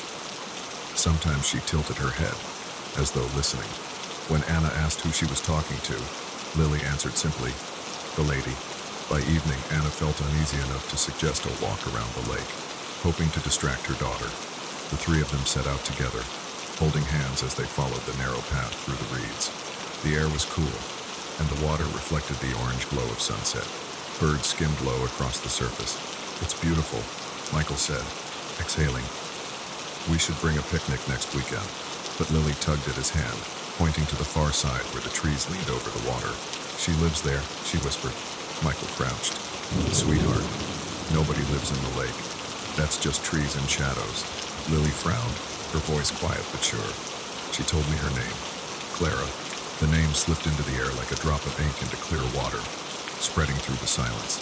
Michael froze, glancing at Anna. "Where did you hear that?" he asked carefully. Lily only shrugged. "She told me last night." Anna forced a laugh, though it trembled. "Well, Clara is a nice name. Maybe it came from a story you heard." But she could not shake the chill that prickled her spine. That night, long after Lily had been tucked into bed, Anna and Michael sat by the fireplace. Flames licked the wood, throwing shifting shadows across the walls. "I don't like it," Anna admitted. "She's too certain. It's not like when kids invent imaginary friends. This feels different." Michael rubbed his temples. "Maybe she overheard something. Maybe the realtor mentioned the name. Kids pick up more than we think. But why that name? And why the lake?" He had no answer. The fire cracked. Upstairs, faintly, came the sound of a child's voice. Anna stiffened, exchanging a glance with Michael. Together they rose, climbing the stairs slowly, their footsteps muffled against the old wood. At the top, they found Lily's door slightly ajar. Inside, moonlight washed across her small figure, sitting upright on the bed. She was whispering. Anna's breath caught. "Lily?" The little girl turned, her eyes wide, her face pale in the moonlight. "Shh, you'll wake her." "Oh, wake who?" Michael asked, his voice tighter than he intended. Lily smiled faintly, pointing toward the window. "Clara, she's outside." Both parents turned instinctively. Through their glass, the lake gleamed silver and endless. The mist had returned, curling thick and low over the water's surface. There was nothing there, but the air in the room felt charged, as if something unseen had just slipped away. The following days blurred into a pattern. Each morning, Lily spoke of new things Clara had told her. She described games they would play, stories Clara whispered. Sometimes she repeated words that sounded too old, too heavy for a child's voice. She said the water is soft like a blanket. Lily murmured one afternoon, drawing with crayons at the kitchen table. She said it will keep me warm forever. Anna felt cold wash through her veins. Michael tried to stay calm, insisting that Lily was just being imaginative. But Anna noticed how his hand tightened on his coffee mug, how his jaw clenched. At night, they began locking Lily's window. They checked on her several times before sleeping. Yet each time they found her sitting up, eyes fixed on the lake, lips moving in secret conversations. The house no longer felt like a refuge. Its tall windows and wide halls seemed to echo with whispers, with silence that pressed in too closely. The lake outside glimmered day and night, never truly dark, as though holding its own kind of light. Anna began to dread the sound of water against the shore, because sometimes, just sometimes, she thought she could hear words in it. The villa had begun to feel less like a home and more like a place they were trapped inside. Days stretched, silent and heavy, while nights carried with them a different kind of dread. Anna kept catching herself glancing at the lake, even when she didn't mean to, as though it called to her too. But it wasn't her name, it whispered. It was Lily's. Always Lily's. The first time Lily walked in her sleep, Anna woke to the sound of a creak. She thought it was the old beams of the house shifting, until she heard another sound, soft, steady footsteps across the hallway. Anna bolted upright, heart pounding. Michael stirred beside her, blinking. What? Shh. Listen. The footsteps were small, deliberate. Anna scrambled out of bed and hurried to the hallway. There was Lily, in her pale nightgown, her hair a halo of shadow in the dim light. She was walking slowly, as though drawn by invisible strings, her eyes half-lidded, her face blank. Lily, Anna whispered harshly, rushing forward.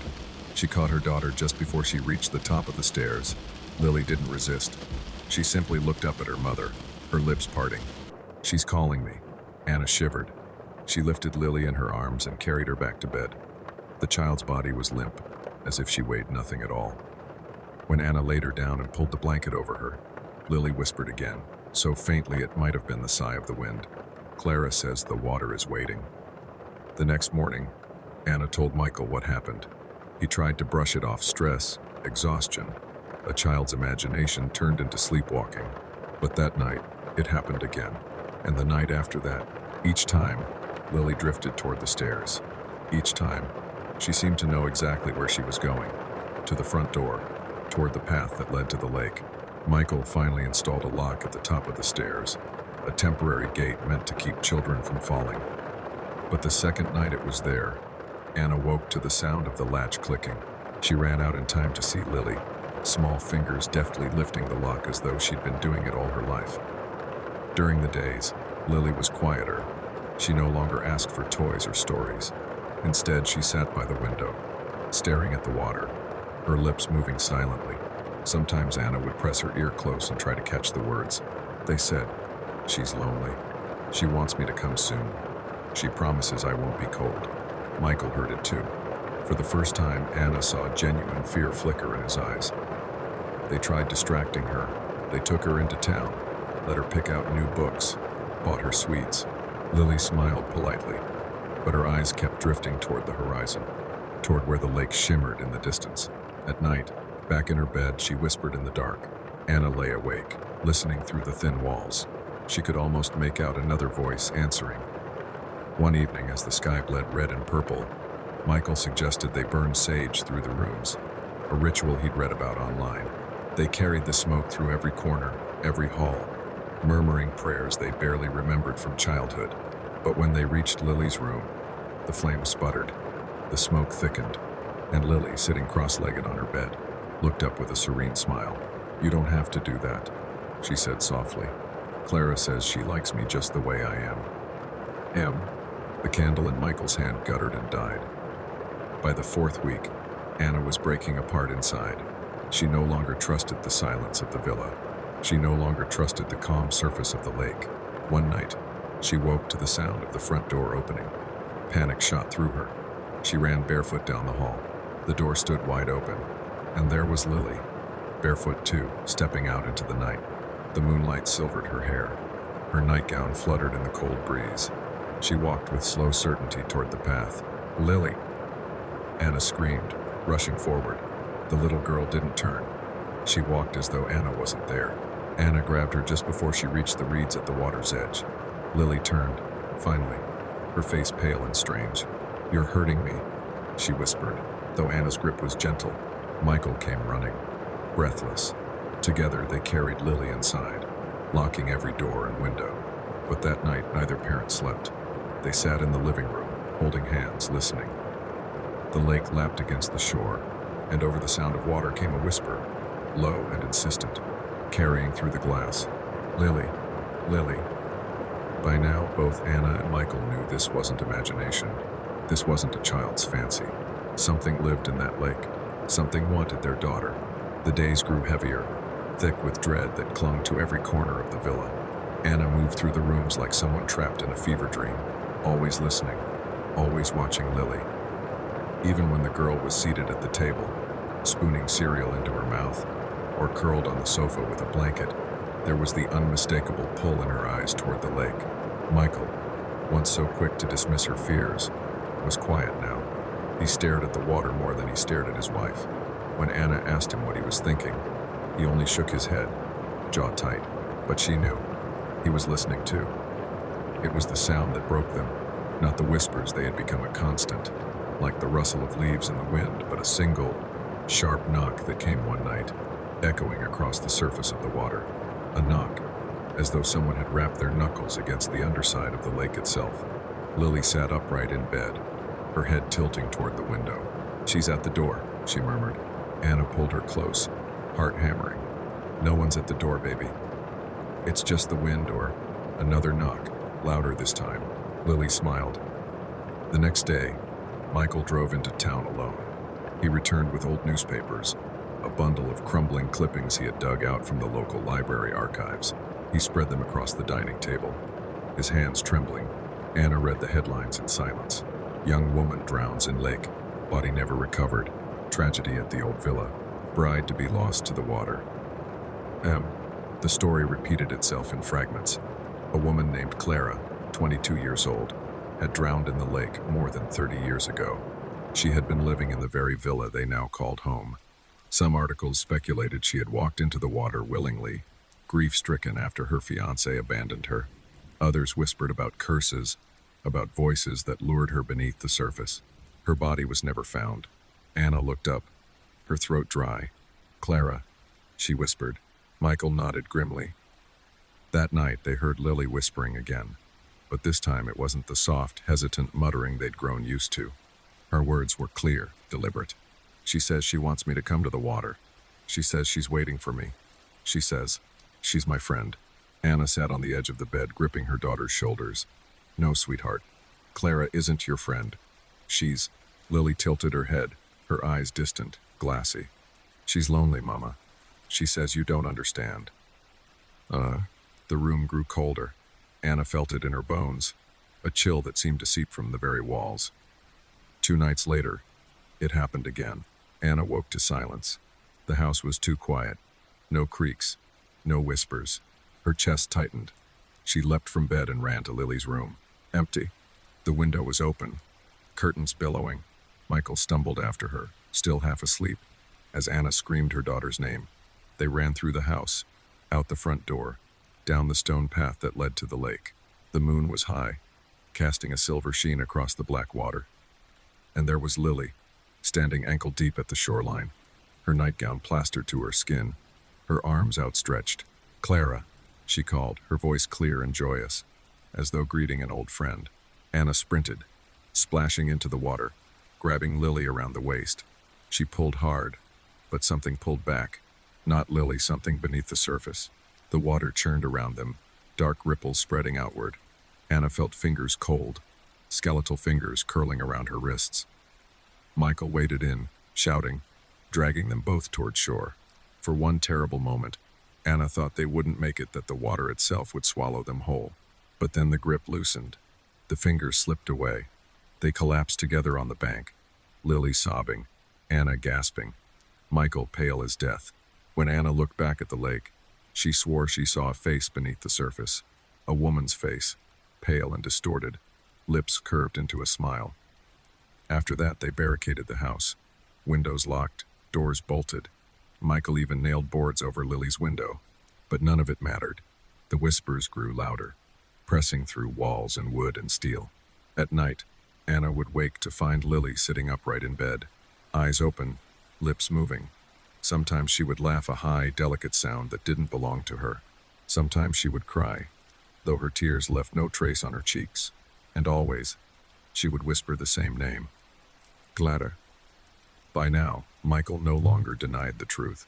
He began searching for help, priests, shamans, anyone who might know how to fight whatever this was. But every number he dialed seemed to fail.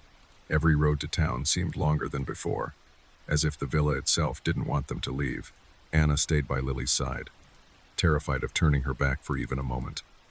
One evening, as the sun sank and shadows stretched across the floor, Lily turned to her mother and said softly, "She says I don't have to be afraid. She says if I go with her, I'll never be alone again." Anna's blood ran cold. "She says you're going to try to stop me, but she says you can't." The villa felt smaller with each passing day, its walls closing in, its air heavy with the damp scent of the lake, and the water waited, whispering, calling Lily, calling louder, always louder. The house no longer felt like theirs. It breathed when they weren't listening. It whispered through the vents. It shifted underfoot as though the villa itself were only an extension of the lake wood and stone tethered to the water's endless hunger. Anna barely slept. She stayed by Lily's side each night, afraid to blink, afraid to let her child out of sight. Michael's face grew hollow, his eyes ringed with shadows. They hardly spoke anymore, except in desperate fragments. "We can't stay here. We have nowhere else to go. She's getting stronger." "I know." The water's voice filled the silence between them. On the 6th night after Lily's attempted walk into the lake, Anna finally broke. She clutched Michael's arm, her fingernails digging into his skin. "We have to do something. We can't keep waiting. She's going to take her." Michael said nothing, but she saw the same terror in his eyes. They packed hastily, dragging suitcases into the living room, fumbling with keys and locks. Lily stood at the window watching them. "You can't leave," she said softly, her voice calm, almost kind. "She won't let you." The lights flickered. The house groaned, timbers straining as though something deep below had seized its foundations. And from outside came a long, low moan, the lake itself, calling. That night, Michael made his decision. He drove into town, determined to find a priest, a monk, someone. Anna stayed behind, clutching Lily close, her heart thundering. Hours passed. Midnight came. Michael didn't return. Anna sat by the window, staring at the empty road. The whispers grew stronger, circling her like a storm. Bring her to me." Anna squeezed her eyes shut, rocking Lily in her lap. "Don't listen," she whispered. "Don't listen to her, baby. Please." But Lily's eyes were glassy, distant. She tilted her head, listening to something only she could hear. "She's waiting." The sound woke Anna, though she couldn't remember falling asleep. It was the knock again, that hollow, unnatural thud against the water's surface, echoing through the night. Knock, knock, knock. Lily stirred. "She's at the door," the girl whispered, slipping from her mother's grasp. Anna leapt up, reaching for her, but Lily was fast, darting through the hall, down the stairs, her small feet tapping against the wood. The front door creaked open before Anna could reach it. Cold air rushed in. The smell of damp earth and algae filled her lungs. And there was Lily, already halfway down the path, her white nightgown glowing in the moonlight, her hair streaming like a dark banner. "Lily!" Anna screamed, running barefoot after her, sharp stones cutting into her feet. "Stop, please." But the child never slowed. She walked with the steady, deliberate steps of someone answering a call. The lake was waiting. Its surface was too smooth, too perfect, a mirror of silver under the moon. The reeds bent in a breeze Anna couldn't feel, and at the water's edge, a figure stood, a woman, tall and thin, her dress drifting as though underwater. Her hair floated around her face, black strands like ribbons. Her eyes were hollow pools, her smile serene and endless. "Clara." Anna froze, terror rooting her to the ground. She had never believed in ghosts before this place. But there was no denying the figure that stretched out a pale hand toward Lily. "Come, my darling." The voice whispered not aloud, but inside Anna's head, inside the air itself. "Come where you belong." Lily stepped into the water. "No." Anna lunged, grabbing her daughter's arm. For a moment she held her, the child's thin body trembling in her grasp. Then Lily turned her head, her eyes wide, unblinking. "You promised you'd never let go, Mama." But she promised too. Anna's grip faltered. Cold, slick fingers wrapped around her wrist Clara's hand, rising from the water, impossibly strong. She screamed, pulling back, but the lake dragged forward, the water rising higher, engulfing Lily's legs, her waist, her chest. "Michael!" Anna shrieked, though she knew he wasn't there. She clawed at her daughter, sobbing, the water soaking her clothes, pulling her down. Lily's lips parted in a smile. I'm not afraid anymore. And then, with a final tug, the lake swallowed her whole. Anna plunged forward, diving beneath the surface, thrashing in the black water. She clawed at the currents, reaching for a hand, a dress, a shadow. But there was nothing, only darkness, cold and endless, pressing into her lungs. Something brushed past her face, hair, or weeds, or fingers. She couldn't tell. She surfaced, gasping, choking, screaming Lily's name until her throat was raw, but the lake gave nothing back. Dawn came gray and silent. Michael found her on the bank, drenched, shivering, staring at the water with empty eyes. The suitcases were still packed in the living room, as though waiting for a family that no longer existed. Searchers dragged the lake for days. They found nothing. No body, no child, only silence, broken now and then by the faintest ripple across the water, as though someone had tapped, gently, politely, from the other side. Anna and Michael left the villa. They never returned, but sometimes, when the wind was still, when the moon lay heavy on the lake, locals swore they could hear a child's laughter across the water, and beneath it, softer still, the voice of a woman whispering, "I promised I would never let you be alone." The wedding ring of the dead. Robert never believed in omens. At 27, he carried the reckless freedom of someone who lived alone, worked odd jobs without much attachment, and wandered aimlessly through places that others avoided. To him, ghost stories and whispers of curses were nothing more than superstition, childish fantasies clung to by people too afraid of the unknown. On a late October afternoon, however, as the city fell under a pale shroud of mist, Robert wandered into a forgotten junkyard at the edge of town. It was a place no one cared to visit anymore. Once used as a dumping ground for broken furniture and discarded machines, it had become a graveyard of forgotten belongings. Televisions cracked open like ribs, torn suitcases spilling yellowed clothes, bicycles rusting away beneath weeds. Robert loved such places. He didn't come for money, though sometimes he did resell what he found. No, for him there was a thrill in discovering what others had abandoned. He believed that every object carried a fragment of its former owner's life, a secret history hidden in scratches and stains. Holding these fragments, he felt closer to stories that no one else would ever tell. That afternoon, while the sinking sun painted the junkyard in rust red, something caught his eye. A glimmer. He knelt, brushed aside ash and scraps from a broken metal bin, and uncovered a ring. It was a wedding band, small and plain at first glance, though time had dulled its shine. The gold was tarnished, worn thin by years of use. Along its edge was a faint engraving, so faint it took him a moment to decipher it. "Till death do us part." The words were nearly erased, but their weight lingered. Robert turned the ring between his fingers. The metal was colder than it should have been, almost biting against his skin despite the mild air. A shiver crawled down his arms, though the evening wasn't cold at all. Still, he smiled. Not bad. Might fetch a price. He slipped the ring into his pocket and carried on. Yet he couldn't shake the feeling that he'd just taken something he wasn't meant to touch. That night, Robert dreamed. He stood in the middle of a desolate road under a sky so dark it seemed to swallow him whole. There were no stars, no moonlight, only silence pressing down on his chest. Then, from the distance, a figure emerged. It was a woman.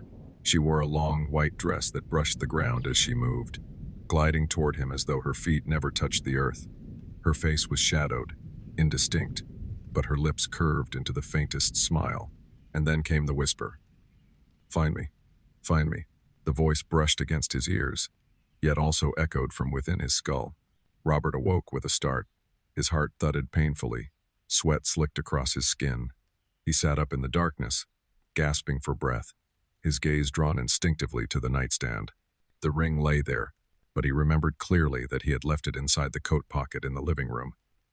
The following day, Robert tried to dismiss it all. Dreams were dreams. Memory was unreliable. Maybe he'd placed the ring by his bed and forgotten. He buried the unease beneath small distractions. A walk, a drink at the bar, aimless chatter with strangers. But no matter what he did, the whisper followed. Soft at first, then sharper. Sometimes it sounded like it came from the street behind him, other times from the back of his mind. Always the same two words. "Find me." He turned more than once, expecting someone to be there, but the streets were empty or filled with people who paid him no attention. By nightfall, his nerves were frayed. Robert poured himself whiskey in his apartment, the dim lamplight throwing long shadows across the walls. He drank quickly, glass after glass, chasing warmth to drown the cold unease. But the whispers grew louder. When he finally stumbled into the bathroom and faced the mirror, he saw himself pale, hollow-eyed, a stranger who hadn't slept in days. He raised his hand to his face and caught sight of the ring. Somehow, without thinking, he had slid it onto his finger. On the mirror's surface, for a flicker of a second, another face appeared beside his own, a woman's face, long hair falling like a veil, lips stretched into that same faint, unnatural smile. He spun around. No one was there. The second night brought another dream. Robert stood before a gate of rusted iron, beyond which rose an old, crumbling house. Its windows yawned open like black, hollow eyes. The air smelled of damp stone, of rot and forgotten dust. And on the steps stood the woman. She no longer blurred in shadow. He saw her clearly now. Pale skin, dark eyes that seemed too deep to have an end, and a beauty that felt both magnetic and wrong, like a portrait painted with colors that shouldn't exist. Her voice was silk and decay at once. "I've been waiting," she whispered. "You found my ring. Now you must find me." Robert's throat closed tight, no words escaping. His pulse pounded in his ears, but his feet refused to move. She lifted her left hand. On her ring finger, a golden band glimmered the twin of the one on his. "Wear it, and I will come," she said, smiling wider. Robert jolted awake, chest heaving. He looked down at his hand. The ring clung to his finger. He was certain he had left it on the table before bed, but now it circled his skin tightly, too tightly. Panicked, he tugged at it, twisting, pulling. The harder he tried, the more it resisted, biting into his flesh. His finger reddened, throbbing with pain. And then, inside his mind, her voice curled soft as a lover's, firm as a chain. "Don't take it off. You belong to me now." And Robert tried, with every ounce of his will, to live as though nothing had changed. He woke in the morning, washed his face, put on his jacket, and stepped into the city like any other man. He nodded to the barista at the cafe across the street, bought his usual black coffee, even forced small talk about the weather. To any passerby, he was fine. Just another young man going about his routine. But beneath the surface, the ring pulsed.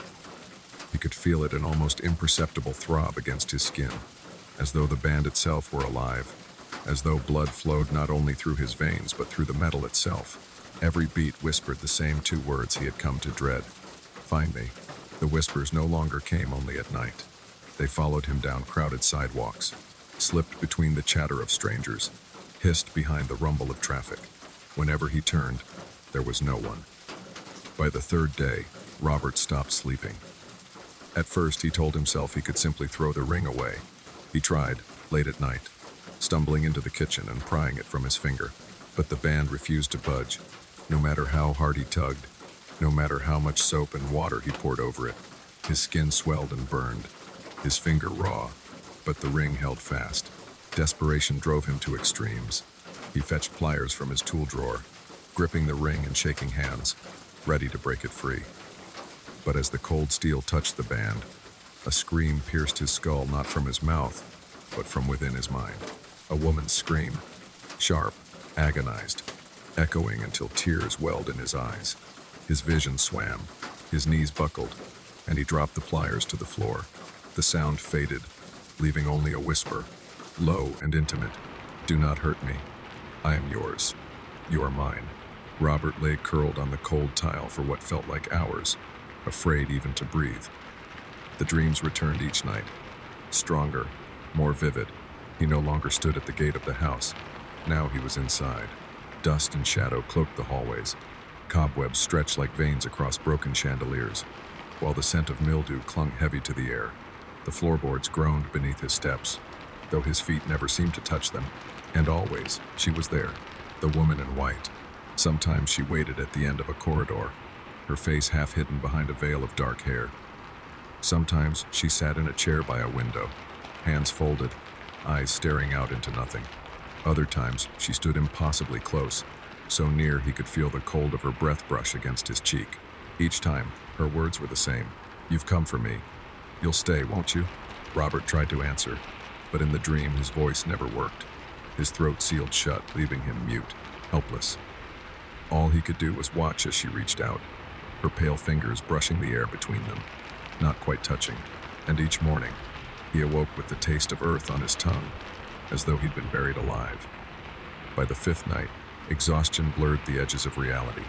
Robert drifted through his waking hours in a haze, unable to recall what was dream and what was not. He saw her reflection in shop windows, in puddles on the street, in the glass of the subway doors. The whisper grew louder, clearer. Sometimes it was tender, a lover's murmur. "Come back. Don't leave me alone." Other times it was commanding, sharp as broken glass. "Find me. Now." He stopped answering phone calls, stopped going to work. He forgot meals until hunger clawed at his stomach. His apartment grew darker, curtains drawn tight, air stale with the scent of sweat and whiskey. And still, the ring throbbed. On the seventh night, the dream changed. Robert stood not in the hallway, but in a bedroom. The walls were papered with faded roses, peeling at the edges. A four-poster bed dominated the room, draped in moth-eaten fabric. On the nightstand lay a single object, a framed photograph. It was her, the woman in white, but this time, she wasn't smiling. Her face was solemn, her eyes hollow, as though she already knew the fate that awaited her. And in the picture, her left hand rested on her chest, the wedding band glimmering on her finger. "Do you see?" Her voice filled the room, though her lips in the photograph did not move. "Do you understand now?" Robert's heart hammered. He shook his head, desperate to wake, desperate to escape. But the walls of the bedroom trembled, and the door slammed shut behind him. "You found my ring," she whispered. "Now you must finish the vow." The photograph slipped from the nightstand and shattered on the floor. Behind the cracked glass, the woman's eyes seemed to follow him. Robert jolted awake with a strangled cry, his body slick with sweat. For a moment he thought he was free. The nightmare had ended. The sunlight streaming through the blinds told him it was morning, that he was safe. Then he turned his head. On the nightstand beside his bed lay a framed photograph, the same one from his dream. The woman's pale face stared back at him through the cracked glass, her eyes following him even now. Robert's breath hitched, his chest constricting. He staggered to his feet, knocking over the lamp in his panic, and stumbled back against the wall. His mind screamed at him to run, to get out of the apartment, to flee anywhere that photograph and that ring couldn't follow. But when he looked down at his hand, the band glimmered faintly, warm as blood. "You can't leave," her voice whispered in his ear. "Not yet. We're not finished." By the following night, Robert stopped fighting sleep.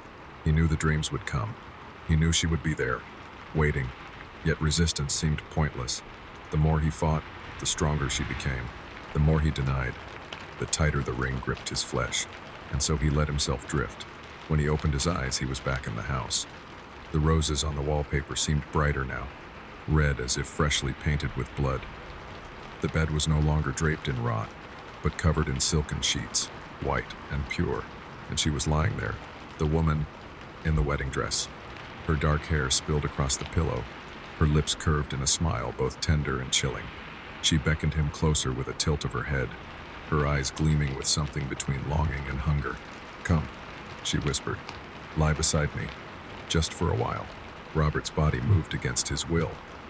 Step by step, he crossed the room, every muscle heavy as though pulled by invisible strings. His knees touched the edge of the bed. The sheets looked soft, inviting, though a faint odor of soil rose from them, the smell of earth freshly turned. She reached out, fingers brushing his hand, sliding over the ring as though it were her own skin. "Do you feel it?" she murmured. "The bond between us? You are my groom now. You've accepted." Robert tried to pull back, but his body betrayed him. The room spun, and for a moment he thought he saw not silk sheets but a coffin lid beneath him. Not roses on the wall, but carvings of crosses and names etched in stone. Her whisper sank deep into his ear, soft and final. "Soon you will find me. Soon. You'll never leave." Robert woke each morning no longer certain where he was. The cracked photograph still stood on his nightstand, though he swore he had thrown it away the night before. Sometimes the roses in the frame looked faded and gray. Other times they glistened fresh and red. Once, In the early light, he thought he saw a droplet of moisture trickling down the inside of the glass, like condensation on a window. He would rub his eyes, blink, and the photograph would sit in silence again, unchanged. But the unease lingered, growing heavier with every passing hour. The ring throbbed constantly now. It wasn't a faint pulse anymore. It was steady, rhythmic, a second heartbeat that belonged not to him but to someone else, someone he could not escape. And with every throb, the words returned, steady as a metronome. Find me. Find me. At first, he thought the dreams were just his mind unraveling. But then he began noticing details, objects, patterns that were too precise, too real, to be imagined. The photographs on the peeling wallpaper, the layout of the staircase in the old house, the cracked tiles on the bathroom floor. He woke one morning with a half-remembered melody in his head, the faint sound of an old piano tune drifting through the corridors of the dream. When he hummed it absent-mindedly in the kitchen, something inside the photograph seemed to stir. The light in the frame flickered as though a candle had been lit inside it, the woman's eyes glowing faintly. That was when Robert realized the truth. The house was real. Somewhere out there, beyond the city and the noise, it waited for him, and she was inside. The compulsion grew unbearable. He found himself drawn to the library, the archives, the forgotten corners of the internet where history clung like dust. He searched for old estates, for families long gone, for whispers of tragedies that matched the contours of his dreams. Days passed in a blur. His apartment grew darker, dirtier, as if time itself had slowed within its walls. Plates piled unwashed in the sink. Unopened mail gathered like tombstones by the door, and Robert, gaunt and hollow-eyed, pored over yellowed maps and articles. Again and again, he saw the same image emerge, a country house built at the turn of the century, a place once owned by the Whitmore family, a house that had seen a wedding tragedy, though the details were vague. The bride, unnamed in most accounts, had died mysteriously on the night she was to be Wednesday. Some said she drowned in the marsh behind the property. Others whispered she had locked herself in her chamber and never opened the door again. The estate had been abandoned for decades. Robert printed out the address. His hands shook as he traced the faded roads on the map. The whispers surged in his ears, louder now, almost jubilant. Yes, they hissed. Closer, closer. By the time Robert stood at the edge of the countryside, he no longer felt like himself. The world around him seemed drained of color, the skies perpetually gray, the trees skeletal even in summer. His body was weak, his clothes clung with sweat, but he pressed forward, guided by something deeper than will. He found the house after sunset. It loomed at the end of a narrow dirt road, half swallowed by vines and shadows. The once grand facade sagged under decades of neglect, shutters hanging askew, windows broken like blind eyes, and yet, it was exactly as he had seen it. The roses still clung faintly to the wallpaper visible through the cracked panes, the same roses that had greeted him in every dream. Robert's chest tightened. The ring burned against his finger. "You found me," the voice whispered, sweet as honey and sharp as bone. "Now come inside." He stepped forward, though every nerve in his body screamed to run. The front gate groaned open with little effort, as though it had been waiting. Weeds clawed at his legs, tugging like fingers. The porch sagged under his weight, boards creaking, complaining. The front door opened before he touched it. Inside, the air was colder than the night. A damp, earthen chill rose from the floorboards. The scent of mildew and rot mingled with something sweeter, flowers long dead, perfume clinging to fabric. The corridor stretched before him, lined with cracked portraits whose eyes followed as he moved. Dust motes swirled in the beam of his flashlight, though he barely needed it. The house seemed to glow faintly from within, as though lit by a hidden source.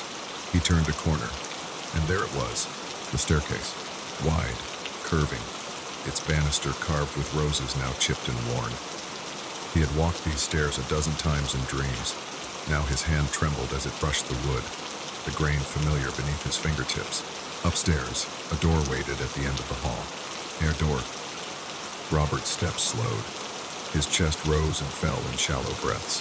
The whispers surged now, no longer faint but insistent, layered voices echoing as one. "Do not be afraid. We are bound. Come, my groom. Come." The door swung open before him. The bedroom was exactly as he remembered. The roses on the wall, the four-poster bed, the photograph shattered on the nightstand. But this time, the bed was not empty. She sat upon it, veil draped loosely over her shoulders, gown glowing pale in the dark. Her face was clearer now, striking, beautiful, but her eyes hollow, black pools that drank in the light. Robert's knees weakened. His mouth went dry. "You came," she whispered. Her smile was both tender and terrifying. "I waited so long." The ring seared against his finger. His body moved without command, carrying him closer to the bed, and for the first time Robert found his voice. It was cracked, barely audible, but it was his. Who are you?" Her smile widened, revealing teeth too white, too sharp. "I am your bride," she whispered, "and you are mine." That night, Robert did not wake screaming. He did not wake at all. When morning came, he was still in the house. The dream had ended, but the house remained, and so did she. Robert awoke to silence, not the comfortable silence of dawn, when birds stretch their wings and leaves stir in the wind. The number. This silence was complete, suffocating, the silence of a place that had forgotten the sound of life. He sat upright on the bed, his breath clouded faintly in the air. The woman was gone. Only the faint impression of her body remained in the sheets beside him, as though someone had lain there for hours. He reached for the spot with trembling fingers, half expecting the warmth of skin, but the sheets were cold, damp, even, like fabric left too long in a cellar. The ring throbbed against his hand. "Do not fear," a voice whispered from nowhere, or everywhere. "I am with you, always." Robert stumbled to his feet. The room was brighter than before, sunlight filtering weakly through curtains that hadn't been touched in decades. Dust swirled in the beams, yet the air felt heavy, wet. He crossed to the window, pulled at the curtains. The world outside was not the countryside he remembered. Instead of trees, there was water. Dark, endless water lapping against the walls of the house, stretching in every direction. No road, no sky, no horizon, only the lake. Robert staggered back. His mind clawed for explanation, but the truth gnawed deeper than reason. He was no longer in his world. The house had shifted, drawn him into hers, and she was not letting go. He turned, heart racing. The door was still open at the end of the hall. He forced himself to move toward it, each step heavier than the last.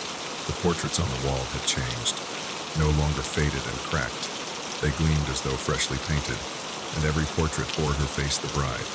Again and again, in different poses, different dresses, her eyes following him with unnatural hunger. At the staircase, he froze. The wallpaper roses climbing up the walls now pulsed faintly, like veins filled with dark blood.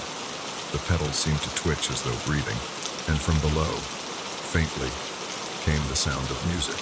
A piano, slow, deliberate chords. The same melody he had hummed in his kitchen weeks ago, now alive, resonating through the wood of the house. Robert descended, each note striking a nerve deep within him. The parlor was alive with candlelight. The piano sat in the corner, keys pressing themselves though no one touched them.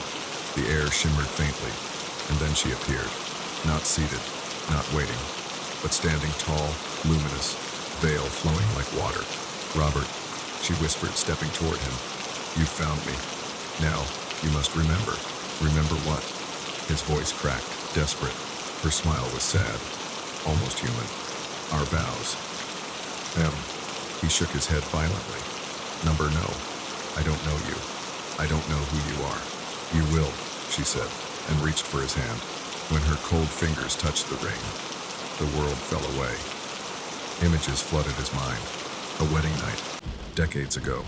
Candles burning low, music drifting through the halls, guests dancing, laughing, and she radiant in her gown, walking hand in hand with her groom. But the joy faltered. Whispers in corners, a shadowed figure slipping poison into a glass. The groom's face pale, collapsing, never to rise again. Her scream echoed through the memory. Then darkness, her own body, lifeless, dragged to the water. Hands forcing her down, veil spreading like seaweed across the surface. A flash of betrayal in the eyes of those she had called family. And the ring, slipping from her finger, sinking into the mud below. The last thing she felt before death was the absence of his hand. Robert staggered back as the vision ended, nearly falling. His chest heaved, bile rising in his throat. "You see?" she whispered, her voice both gentle and accusing. "They tore us apart, but now the ring has returned. You are mine again." "No," Robert gasped. "That wasn't me. That wasn't... It was you," she said firmly, her eyes flashing black. "You promised me forever, and forever does not end." Her hand brushed his cheek. Cold seeped into his skin, deeper than bone. He tried to pull away, but his body refused. The piano swelled, louder, triumphant. "You are my groom," she said, "and together we shall finish what was stolen from us." Days, or perhaps only hours, passed in that timeless place. Robert no longer slept as men do. He drifted in and out of dreams that bled into waking. Visions of weddings never completed, vows never spoken. She stood beside him in every vision, always reaching, always smiling, always waiting. Sometimes he glimpsed other faces, hollow-eyed guests at ghostly banquets, their laughter echoing though their mouths did not move. He realized with horror that they were not guests at all, but prisoners like him, drawn into her world, bound by her grief. And every time he tried to resist, the ring seared hotter, punishing him. One night, as he sat in the parlor, he found the courage to ask, "What is your name?" She looked at him strangely, as if the question itself were a betrayal. "My name no longer matters," she said softly. "Names fade, rings endure. What matters is what we are." She leaned closer, her lips brushing his ear. Bound, the word clung to him like chains. Yet somewhere deep inside, Robert still fought. He clung to fragments of himself, his apartment, his books, the life he had before the ring. But each memory grew dimmer, each moment harder to hold. The house whispered constantly now, not just her voice but a chorus. The walls breathed, the roses bled, and the lake outside rose higher with every heartbeat. He knew, with cold certainty, that if he surrendered fully, he would never leave. And perhaps that was what she wanted all along. The night did not fall in the way Robert remembered. There was no dimming of the sky, no fading of sunlight. Instead, darkness simply appeared, as though someone had drawn a curtain across the world in one slow, deliberate motion. The candles in the parlor flared higher, their flames bent inward toward her, as though feeding on her presence. The bride stood in the center of the room, veil drifting as though caught in an unseen breeze. Her eyes glimmered with both sorrow and triumph. "It is time," she said softly, voice carrying to every corner of the house. "The night of our wedding must be completed." Robert's throat was dry. He shook his head, words barely forming. "I am not him. Whoever he was, he's gone. I don't belong to you." Her smile widened, patient but sharp. "You wear the ring. You speak the vows even when you do not realize. Each breath you take here binds you closer. Do you not feel it?" He did, deep inside, where his heart once beat steady. Something foreign pulsed in rhythm with hers. It was as though his body was gradually tuning itself to her presence, every second erasing who he once was. "I won't do this," he said hoarsely. "I won't." She tilted her head, veil sliding across her face like liquid shadow. "Then you will drown in the lake, as I did, and your soul will wander, chained, forever searching for the hand it refused." The piano struck a violent chord, the walls groaned, and water began to drip from the ceiling, seeping through cracks in the wood, crawling across the floorboards. The parlor smelled of salt and earth, as though the entire house were sinking. Robert stumbled backward, his shoes splashing in the rising water. "Let me go," he pleaded. She stepped toward him, each footfall silent despite the water that now reached her ankles. The veil trailed, spreading like smoke across the surface. "I waited too long to let go," she whispered. "Death was not the end. Love is not the end. You will stand with me, Robert. You will." His mind screamed at him to run, yet his body faltered. The portraits on the walls now leaned outward, as though straining to watch.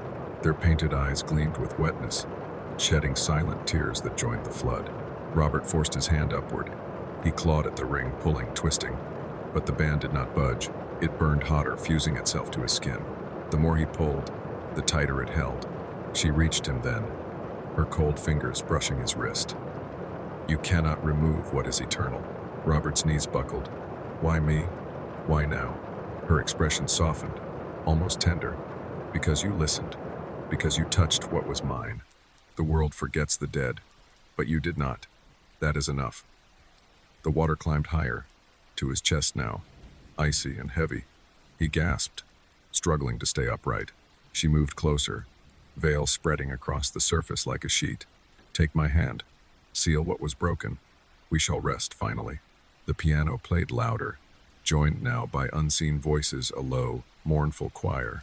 The house shuddered, its foundations groaning like a ship about to sink. Robert's lungs burned. Panic surged, raw and wild. If he stayed, he would vanish beneath the water, swallowed whole. If he refused, the ring would drag him down anyway. There was only one choice left. Not escape, not surrender, but destruction. He bit down hard, tasting blood, and forced his shaking hands together. His eyes darted to the mantel above the fireplace. A heavy brass candlestick lay there, half buried in dust. He lunged, water thrashing, body screaming with effort. His fingers closed around the cold metal just as her hands seized his shoulders. "Do not fight me," she hissed. "You are mine." Robert raised the candlestick high. "Then take this with me," and he brought it crashing down on his own hand. Pain ripped through him like fire. The candlestick struck bone. Once, twice. The ring clanged against the metal, sparks flying. On the third blow, the bone gave way. The ring split his flesh, tearing through sinew, sliding free with a scream that was not his own. The bride shrieked a sound like glass shattering, like the lake itself collapsing into a void.